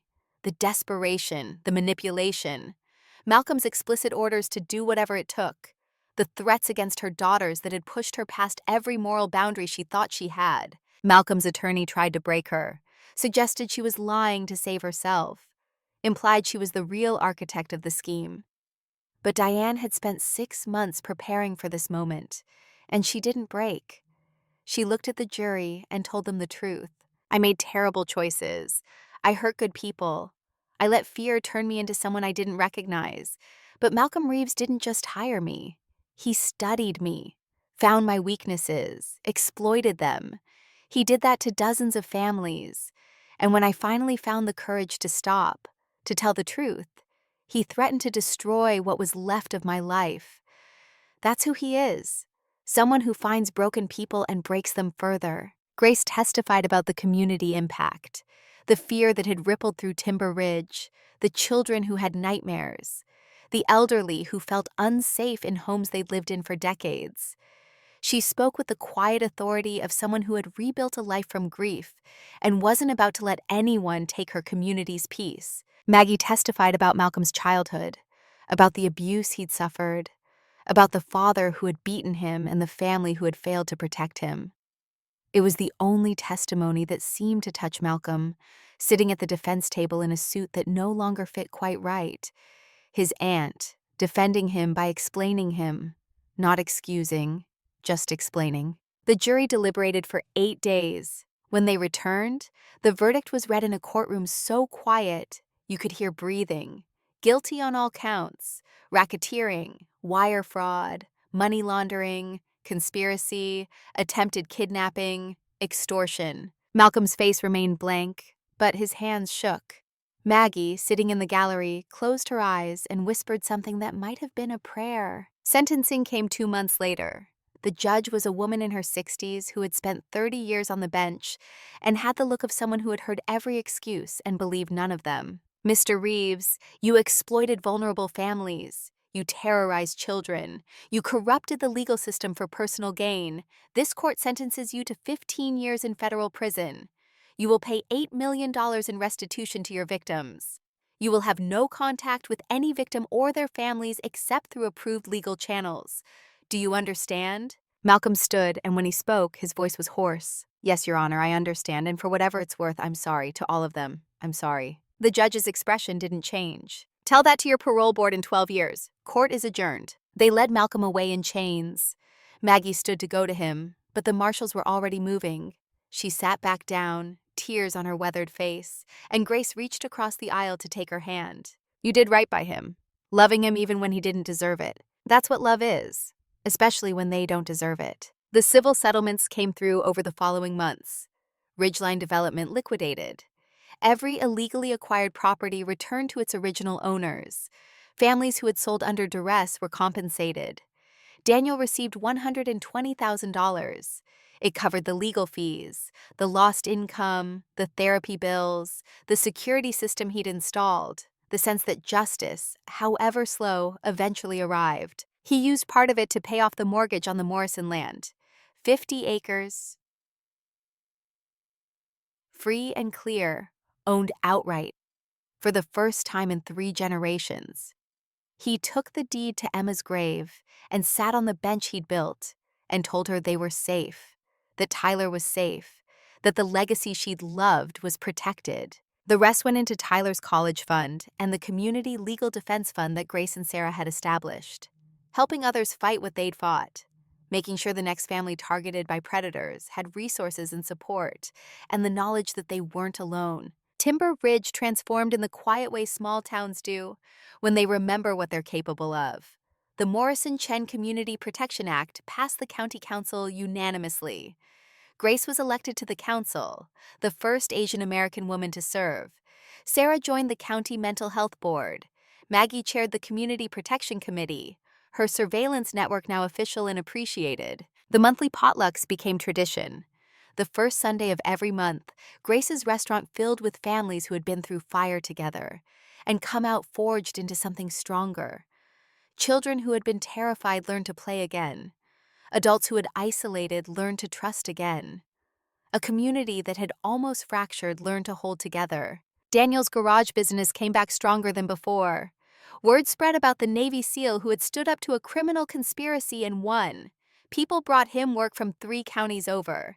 He hired his first employee, a young veteran fresh from Afghanistan, who needed work and purpose and someone who understood what it was like to come home from war. At night, he went home to Tyler and increasingly to Grace and Annie. Not living together yet, taking it slow, but building something that looked like family in the careful way of people who had lost families before and knew how precious and fragile they were. Grace's restaurant expanded. She hired Diane, who turned out to have a gift for managing people and books. Sophie, Diane's oldest daughter, worked weekends while finishing high school. The community supported what was theirs, and what was theirs included the woman who had almost destroyed them, but had chosen differently when it mattered most. On a cold evening in late January, Daniel drove to the prison where Malcolm Reeves was serving his sentence. Maggie had asked him to come, said Malcolm had something he needed to say. Daniel almost said no, almost said he didn't care what Malcolm needed. But Grace had looked at him with those eyes that saw everything and said sometimes closure required facing what you'd rather forget. The visiting room was institutional beige and smelled like industrial cleaner and human misery. Malcolm looked smaller in prison orange, older, like the weight he'd carried in the free world had been physical, and its removal had shrunk him. They sat across from each other, a table and a lifetime of choices between them.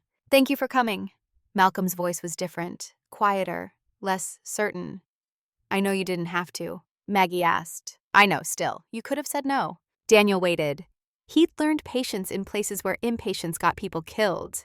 He could outwait anyone. "I'm not going to ask for forgiveness. I don't deserve it. But I wanted to tell you I'm sorry for what I put you and your son through, for the fear, the violation, all of it. I was desperate and cruel, and I justified evil by telling myself everyone had a price. I was wrong. Daniel studied the man across from him, looking for lies, for manipulation, for the angle. He found only exhaustion and something that might have been genuine remorse. Why now? Why tell me this? Because Aunt Maggie keeps visiting, keeps showing up, keeps acting like I'm worth saving even though I'm not. And it's teaching me something I never learned, that you don't abandon family, even when they're at their worst, especially then. I'm not your family, no, but she is. And Tyler is her family now. And I hurt him. I hurt all of you. I wanted you to know I see that. I'm not the same man I was. Prison's teaching me what real powerlessness feels like, what it's like to be vulnerable and scared and at the mercy of people who don't care. I did that to you, to your son, and I'm sorry. Daniel sat with this, turned it over in his mind, looked for the trap, found only a broken man trying to rebuild himself one apology at a time. I forgive you. The word surprised them both. Malcolm's eyes went wide. You don't have to say that. I know, but holding hate hurts me more than it hurts you. And my son needs to see that forgiveness is possible, that we don't have to carry rage forever. So I forgive you. Not because you earned it, but because I'm choosing to let it go. Malcolm's face crumpled. Tears he'd probably been holding for months broke through. Daniel stood to leave, then paused. You want to actually change? To become something better? You've got 12 years minimum before parole. Use them. Help other inmates. Teach financial literacy so they don't make your mistakes. Become someone who adds value instead of taking it. Make your aunt proud of the man you could still be. After Daniel left, he sat in his truck in the prison parking lot and let himself feel everything.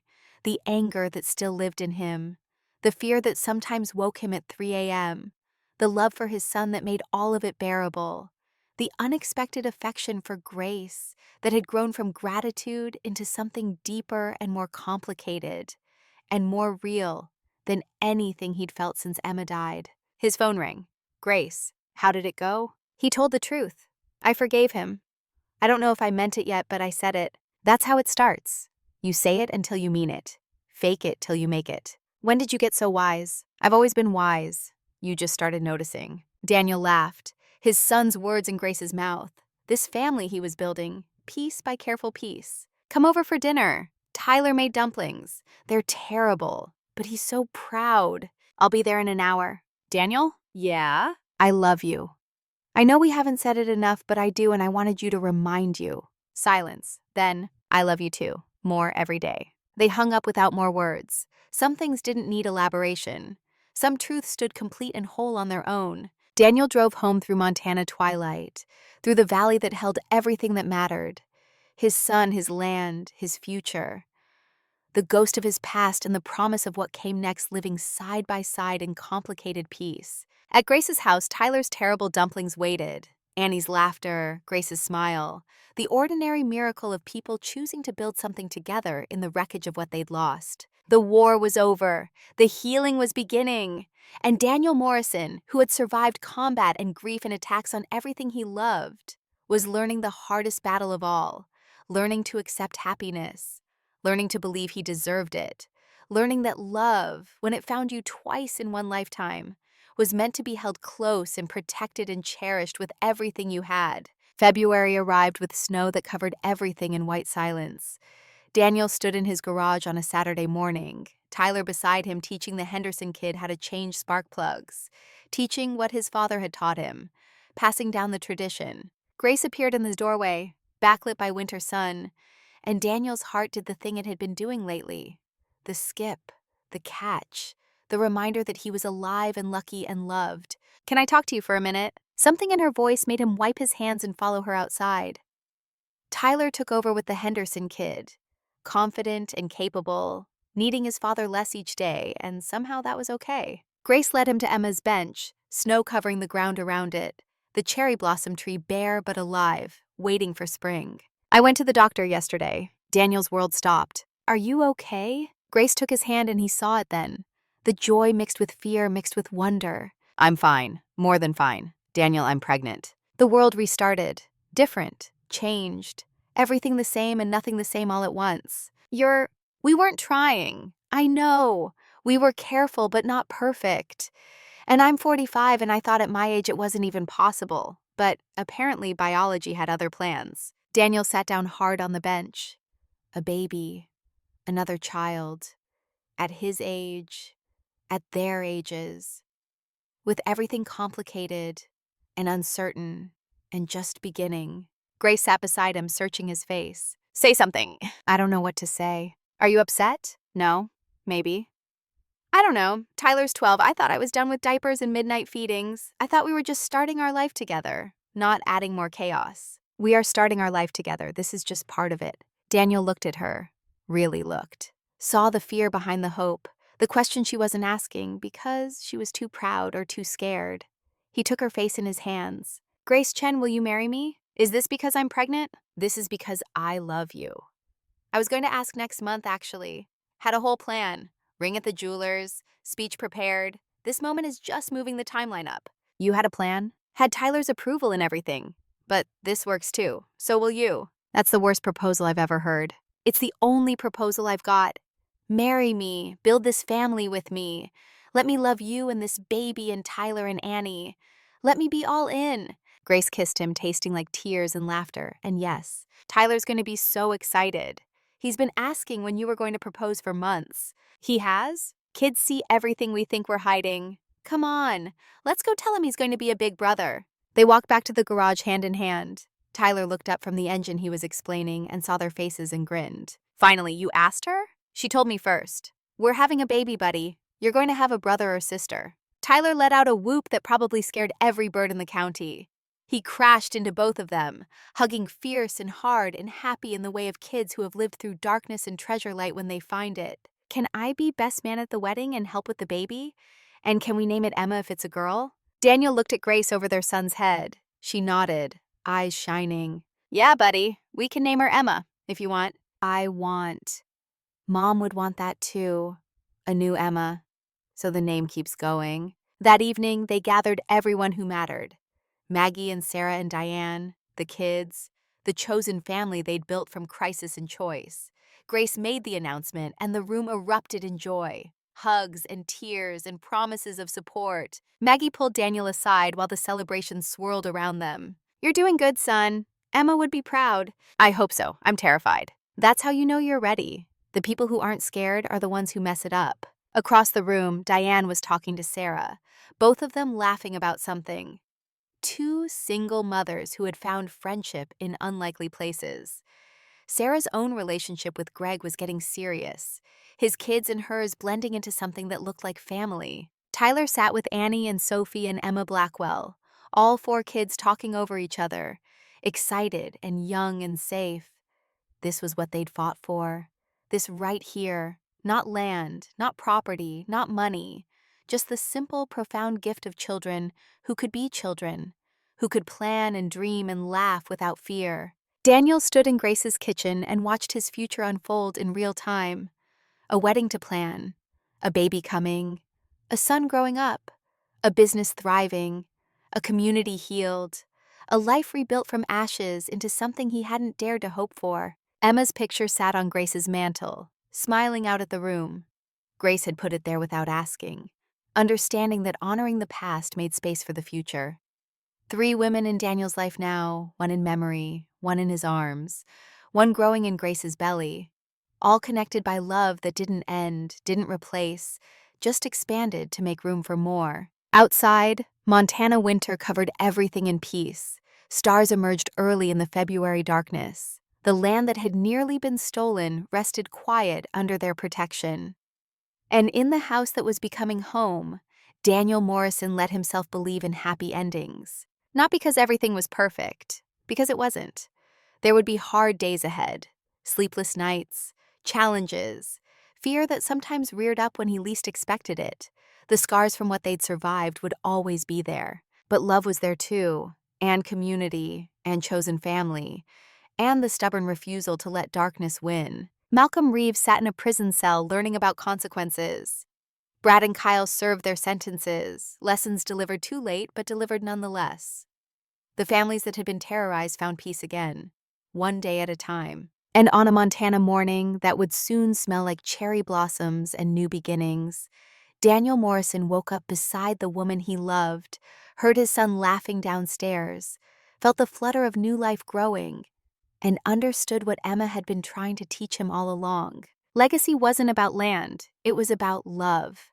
And love, when you protected it, when you fought for it, when you let yourself receive it even when receiving felt more dangerous than giving, that love became something that death couldn't touch and time couldn't erase. It became the thing worth living for, the thing worth healing for, the thing worth trying again for, even when trying felt like the bravest thing you'd ever done. Daniel got out of bed to start another day in the life he'd almost lost and had fought to keep. And for the first time since Emma died, he was grateful not just to be surviving. He was grateful to be alive. The wedding planning happened the way most things happened in Timber Ridge now. The community simply took over. Maggie announced she was making a quilt, one square from every family that wanted to contribute, a marriage blanket that would carry the warmth of 50 households. Grace tried to protest, but Maggie gave her a look that had probably terrified 3 grown sons, and Grace wisely surrendered. Sarah coordinated logistics with the efficiency of someone who managed multiple lives daily. Diane handled flowers, her hands learning to create beauty after spending so long creating chaos. Sophie and Emma Blackwell joined Annie as bridesmaids, 3 girls who had become sisters through shared trauma and healing. Tyler appointed himself best man with the confidence of someone who knew his father couldn't possibly say no. The venue was never in question. Morrison property, Emma's memorial bench, the cherry blossom tree that would bloom every spring like a promise kept. Grace had worried it might be strange, marrying where Daniel's first wife was remembered.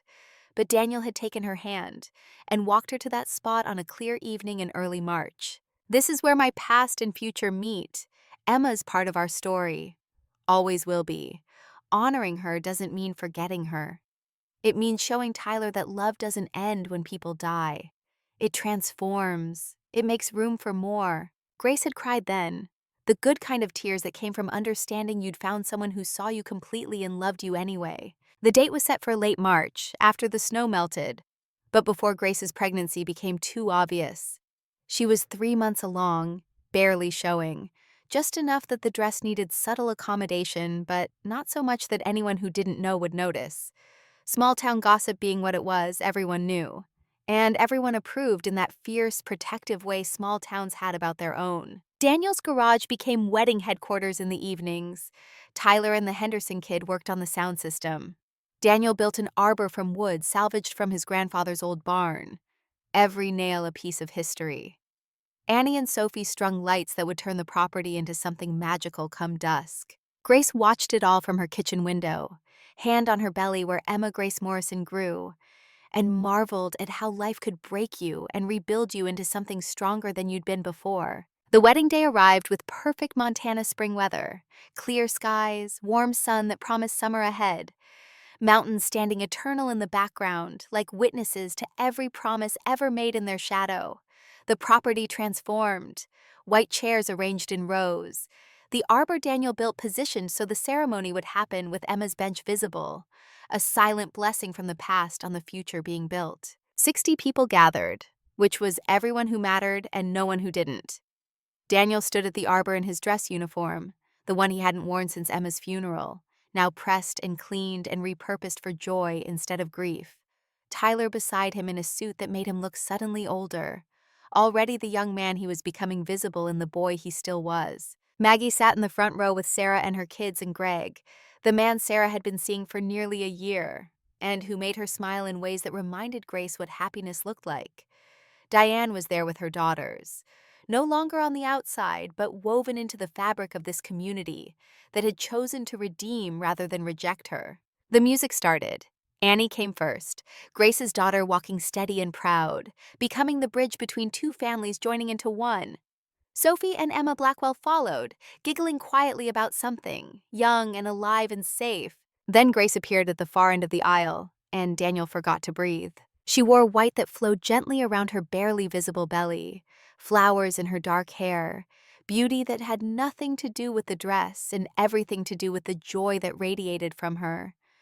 She walked alone, no one giving her away, because Grace Chen belonged to herself and was choosing this freely, powerfully, completely. Their eyes met and held, two people who had survived things that should have broken them, choosing to build something together in the wreckage, choosing hope over fear, choosing try over safe.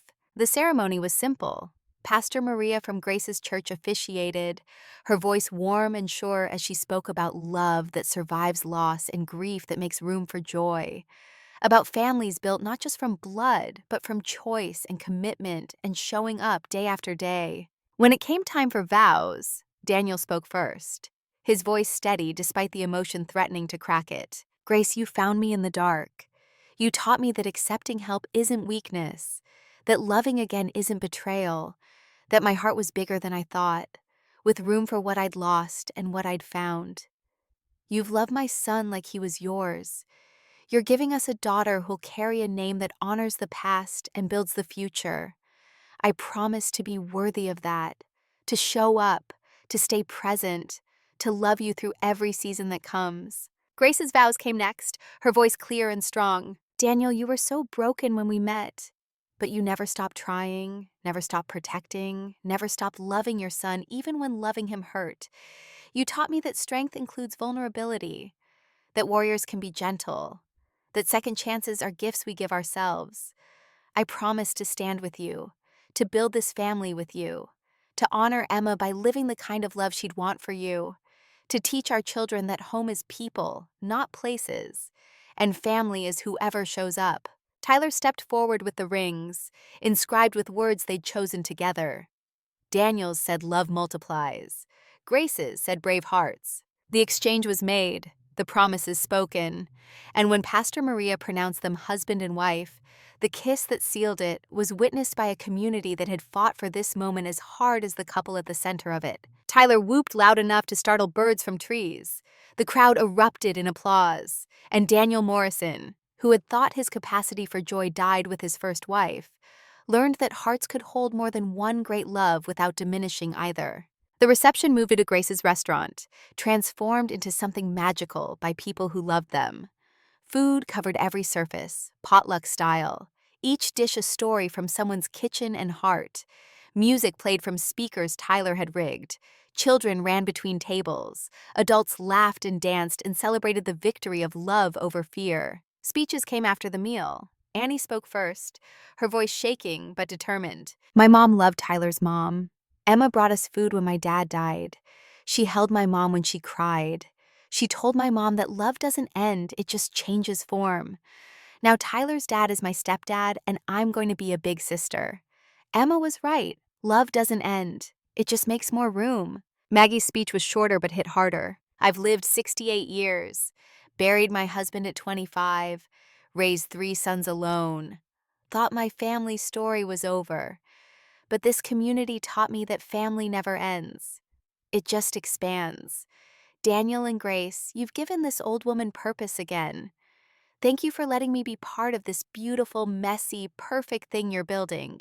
Sarah raised her glass next. As Tyler's therapist, I'm not supposed to have favorites, but off the record, watching this boy heal has been the privilege of my career. And watching his father learn that asking for help is strength, not weakness, that's been pretty amazing too.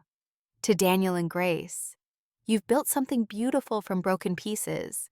That's what love does. Diane stood last, her hands trembling but her voice steady. I don't deserve to be here. I almost destroyed what you were building. But you showed me grace I didn't earn. You taught me that our worst moments don't define us if we choose differently after. To the people who saved me by refusing to give up on me, thank you. And to this community that protects its own, I'm honored to be counted as one of yours. The dancing started after sunset. Daniel and Grace's first dance to a country song about broken roads leading home. The lyrics spoke of wrong turns that became right ones, of getting lost to find what you needed, of love arriving when you'd stop looking. Daniel held his wife close, feeling her and the baby she carried and the future they were making, and let himself believe in happy endings. Tyler cut in halfway through, wanting his turn with both parents. They danced together, all 3 of them, and the photo someone captured of that moment became the one Grace would frame and treasure.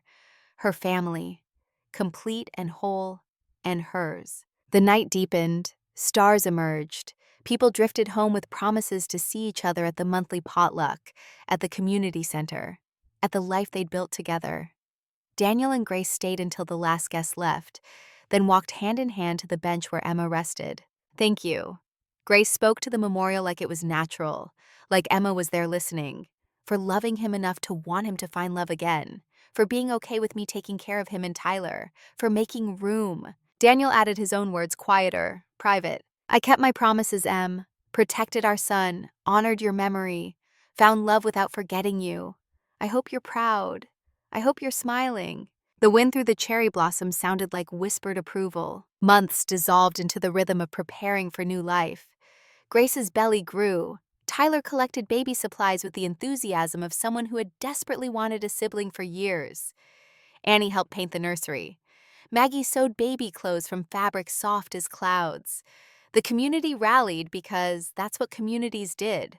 Daniel converted the spare room, building a crib from the same barnwood as the wedding arbor. History connecting to future in every joint and nail. He worked in the evenings while Tyler did homework at the kitchen table, and Grace made dinner, and the house filled with the sounds of family living. Tyler came into the nursery one night while Daniel measured curtains. "Dad, are you scared?" "About what, buddy?" "About the baby. About messing it up like you think you messed up with me." Daniel set down his tools and sat, gesturing Tyler to join him. "I don't think I messed up with you. You're turning out pretty amazing. Because of Grace and Maggie and Dr. Sarah, not because of you." The honesty hurt, but Daniel respected it. "You're right. I needed help raising you. Still do. But Tyler, that doesn't make me a bad father. It makes me a smart one. Knowing when to ask for help. Learning from people who know things I don't. That's strength, not weakness." "So you're not scared about the baby?" "Terrified, but in a good way. The kind of scared that means you care enough to want to do it right." Tyler leaned against his shoulder. Still small enough to need his dad. Big enough to understand complexity. "I'm going to be a good big brother. I'm going to teach her everything, how to fix bikes, how to identify stars, how to know which adults are safe and which aren't. She's lucky to have you. We're lucky to have each other, all of us." October arrived with the first hint of winter in the air. Grace went into labor on a Tuesday afternoon, calm and steady until the contractions hit hard enough to make her grip Daniel's hand like she was trying to break bones. The drive to the hospital took 30 minutes that felt like hours. Tyler stayed with Maggie, anxious and excited in equal measure. The labor lasted 14 hours, long enough for Daniel to remember how helpless men felt in these moments, how all the strength in the world couldn't take someone else's pain. Grace was fierce and focused, and told him at hour 10 that she loved him. But if he said one more platitude about breathing, she would divorce him immediately. At 6:27 p.m., Emma Grace Morrison entered the world screaming her displeasure at the cold and the light and the general unfairness of being born. 7 pounds 3 ounces, healthy lungs, dark hair. Eyes that would probably be her mother's, but it was too soon to tell. Daniel held her and felt something in his chest that he thought was reserved for Tyler alone expand to make room. His daughter. Named for the wife he'd lost, carried by the wife he'd found. Proof that love could honor the past and build the future simultaneously. Grace watched him hold their daughter and saw the tears he didn't bother hiding. "You okay?" "Better than okay. Thank you. I did all the work." Daniel laughed, wet and rough and happy. "Fair point. Thank you for doing all the work." Tyler met his sister that evening, solemn and careful as he held her. He looked at her tiny face and spoke to her like she could understand. "Hi, Emma. I'm your big brother, Tyler. I'm going to protect you always. I'm going to teach you everything. And I'm going to tell you about our mom, the first Emma, who you're named after. She was amazing, just like you're going to be." Emma Grace gripped his finger with her entire tiny hand, and Tyler's face transformed with wonder and love and the fierce protectiveness of big brothers everywhere. The family Grace had brought expanded to include the family Daniel built. Maggie came with soup and blessings and tears of joy. Sarah brought books about sibling dynamics and bonding. Diane sent flowers with a note that said, "Welcome to the world, little one. You're already so loved." The community sent meals and gifts and promises of support, because that's what they did. They showed up for each other. They carried each other's burdens. They celebrated each other's joys. Home came 3 days later. The nursery Daniel built waited. The life they'd prepared for was ready. Emma Grace slept in her crib under quilts Maggie had sewn and mobiles Annie had made, and the watchful protection of a big brother who took his job seriously. The sleepless nights were brutal. The 3 a.m. feedings, the diaper changes, the crying that had no clear cause and no easy solution. Daniel and Grace navigated it together, taking shifts, supporting each other, learning that partnership meant carrying the load together. Tyler helped in the ways 12-year-olds could help, holding the baby so his parents could shower, making bottles, singing to his sister when she fussed. He was patient and gentle and completely besotted with the tiny human who had made him a big brother. Winter turned to spring. Emma Grace grew, gained weight, smiled for the first time at her big brother, which made Tyler insufferably proud. The cherry blossoms bloomed again, marking a full year since the wedding, covering the Morrison property in pink snow. The following October brought Emma Grace's first birthday. Maggie organized a party that was really an excuse to gather the community and celebrate everything they'd survived and built. 60 people crowded onto the Morrison property, children running wild, adults chatting and laughing, food covering every available surface. Emma Grace took her first wobbling steps that day, everyone cheering like she'd climbed Everest. She tottered from Daniel to Grace to Tyler, making the circuit of her family while the community watched and celebrated this small miracle that represented so many larger ones. Maggie called for attention, standing on the porch that Daniel's grandfather had built 70 years ago. "I have an announcement. I'm putting my property into conservation trust. 200 acres, protected forever, development proof. Morrison land inspired me. Some things are too important to risk losing. My husband died for this country. The least I can do is protect a small piece of it." The applause was thunderous. Tyler bounded up to hug his grandmother, not by blood but by choice, and the sight of them together made Daniel's throat tight. Sarah raised her glass next. "Greg and I have news too. We're moving in together, blending our families. 4 kids, 2 adults who have no idea what they're doing, but we're doing it anyway." More cheers, more celebration. The community that had formed around crisis was now celebrating growth and new beginnings and the beautiful mess of life moving forward. Diane's daughters approached Daniel later, Sophie tall and confident, Emma Blackwell quiet but determined. "Mr. Morrison, we wanted to tell you, I got into Stanford, full scholarship." Sophie's voice held pride and disbelief in equal measure. "That's incredible. What are you studying?" "Law. I want to help families like you all helped us. Make sure people like my mom when she was desperate don't get exploited." Her sister Emma added quietly, "And I'm going to social work school to help families in crisis. Because I saw what community support did for us." Daniel felt the weight of legacy in that moment. Not just land or property or money, but the kind of legacy that lived in how people chose to use their pain to help others. That was the inheritance that mattered. "Your mother's going to be so proud. You both should be proud of yourselves." After they left, Daniel found Grace sitting with baby Emma, watching Tyler teach the Henderson kids something about engine repair in the garage he'd built into a classroom for the community's children. "You're crying." Grace wiped her eyes. "Happy tears. Look at what we made. Not just the baby. All of this, the community, the healing, Tyler teaching, Diane's daughters choosing to help others. This is what winning looks like." A letter arrived the next week from the state prison. Malcolm's handwriting on the envelope, neat and careful like he had all the time in the world to practice. Daniel almost threw it away, but Maggie's voice in his head reminded him that redemption required witness, so he opened it. The letter was 3 pages, single-spaced, honest in ways Malcolm had never been when he was free. "It's been 2 years since my arrest. I've completed every program the prison offers: therapy, education, anger management. I teach financial literacy to other inmates now, 50 men who made mistakes like mine. Maybe I can help them avoid becoming what I was." The parole board meets next year. I don't expect parole on the first try, but I hope someday to come home and serve my community differently than I tried to destroy it. Thank you for visiting, for showing me what forgiveness looks like, for teaching me that family means showing up especially when it's hard. Aunt Maggie visits every month. She's teaching me what love actually means. Tell Tyler his letter saved my life, literally. I was suicidal after conviction. His words, "People can change," gave me reason to try. I'll never undo the harm I caused. But I can try to create some good. Make the world slightly better than I left it. That's what I'm working toward. Daniel read the letter 3 times, showed it to Grace. They discussed it over coffee while Emma Grace napped and Tyler was at school. Do you believe him? Grace asked. I think I want to. And maybe that's enough for now. Are you going to write back? Daniel thought about it. About redemption and second chances, and the difference between forgiveness and reconciliation. About what he wanted Tyler to learn about mercy and justice. Yeah, I'll write back. Tyler's middle school assigned a family history project in April, present to the class about what family means to you.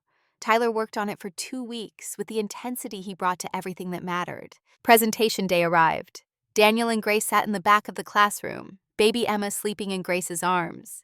Tyler stood at the front with a poster board covered in photos. The first photo showed Emma, his mother, young and beautiful and smiling. The second showed Daniel in his Navy uniform. The third was Tyler as a baby with both parents. The fourth showed Emma's memorial bench. My project is called What Family Means. When I was 8, my mom died. I thought my family was broken forever. He clicked to the next photo. The community gathered during the crisis. Maggie with her binoculars.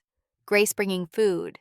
Sarah organizing support. Then bad people tried to take our home. I was scared. But something amazing happened. Our community became our family. More photos. Grace teaching Tyler to cook.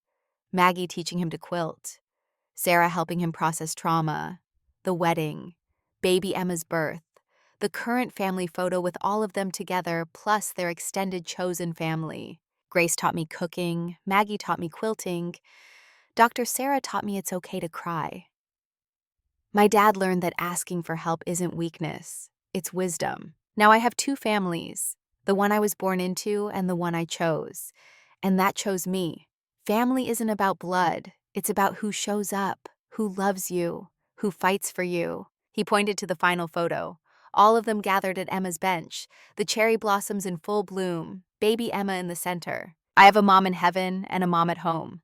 A baby sister named after my first mom. A grandma who isn't blood but is definitely family. I have a community that protected me when I couldn't protect myself. His voice got stronger, more certain. Home isn't a place, it's people. And I'm home. The classroom erupted in applause. The teacher was crying. Daniel was crying. Grace was crying. Even some of the tougher kids looked misty. Afterward, the teacher pulled Daniel aside. That was remarkable. What Tyler's become after everything he's been through. You should be very proud. I am, but I can't take all the credit. It took a village. The best parents know that. That evening, the family gathered at Emma's bench for what had become their tradition.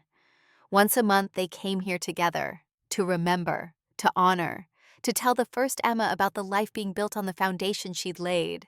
Tyler held baby Emma, who was getting big enough to sit up on her own and grab at her brother's face with chubby hands.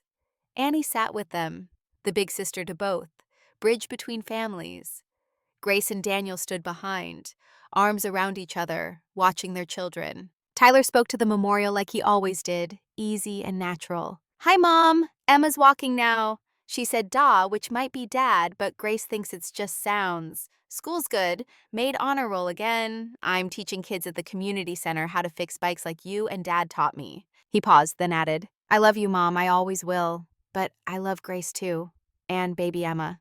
Is that okay? Daniel's voice was rough when he answered. It's more than okay, buddy. Love doesn't replace. It expands. Your mom would want you to love as many people as you can. Grace added softly. Emma, I promise to honor your memory by loving them well, by teaching your daughter about the woman she's named for, by making sure Tyler knows he had a mother who loved him completely. The wind through the blossoms sounded like blessing. They walked back to the house as the sun set, painting the Montana sky in colors that belonged on postcards.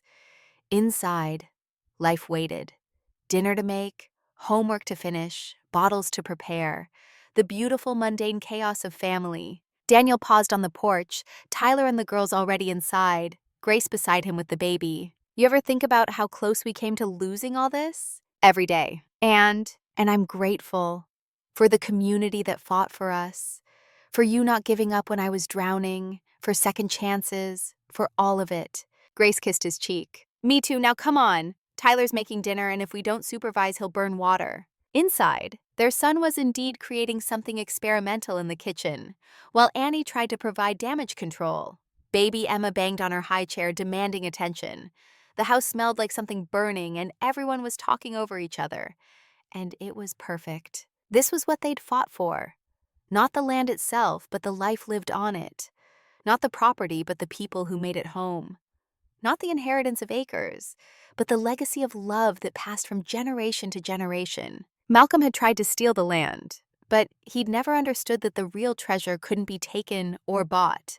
It lived in Tyler teaching neighborhood kids, in Grace's restaurant feeding the community, in Maggie watching over them all, in Sarah helping families heal, in Diane learning to rebuild herself through service. It lived in second chances and forgiveness and communities that remembered how to hold each other up, in fathers who learned to ask for help, in mothers who chose to show up, in children who grew strong because they were loved by more than just blood family. Daniel Morrison stood in his kitchen watching his wife calm their baby, while his son attempted cooking, and his stepdaughter provided commentary. And he understood what Emma had been trying to teach him all along. Love doesn't end when people die. It transforms. It makes room for more. It becomes the thing that connects past to future, memory to hope, loss to healing. And when you protect it, when you fight for it, when you let yourself receive it, even when receiving feels dangerous, that love becomes something that transcends individual lives. It becomes legacy. It becomes the thing worth defending, worth building, worth passing down. Outside, cherry blossoms fell like snow, covering Emma's grave and the land that surrounded it, covering the ground where a Navy SEAL learned to accept help, where a widow learned to love again, where a boy learned that family could expand without diminishing, where a community learned that standing together was stronger than standing alone. 50 acres of Montana that had nearly been stolen now stood protected, not just by Daniel's determination, or Grace's fierce love, or the community's solidarity, but by all of it together, by the understanding that some things matter more than money, that home is people before it's property, that legacy lives in how we love more than what we own. The Morrison land would pass to Tyler someday, and to Emma Grace, and to their children after them. But more than the land, they would inherit this story, this lesson, this understanding that family is whoever shows up, that community is built one choice at a time, that love, when protected and honored and allowed to grow, becomes the only inheritance that truly matters. Daniel called everyone to dinner. They gathered around the table, this family built from biology and choice and shared survival. They held hands while Grace said a blessing. They passed food and told stories and laughed and argued and lived. And if you listened very carefully, in the spaces between their voices, you might hear something else. The whisper of cherry blossoms, the memory of a woman who loved this land and these people, the promise that love, real love, never truly ends. It just makes more room. It just keeps growing. It just keeps becoming more than it was, expanding to hold everyone who needs it, everyone who chooses it, everyone brave enough to believe that broken things can heal, and lost people can find home, and families can be built and rebuilt and cherished and protected, generation after generation. This was the Morrison legacy. Not the acres or the property or the money in the bank, but this, the love that lived in every meal shared, and every story told, and every child raised to understand that showing up matters and helping matters, and choosing love over fear matters more than anything else in this world. Daniel Morrison looked around his table at the faces he loved and the life he'd built from ashes, and allowed himself to believe what Emma had known all along. Happy endings were possible, not because everything was perfect, but because love was strong enough to make imperfect things beautiful. And that was enough. That was everything.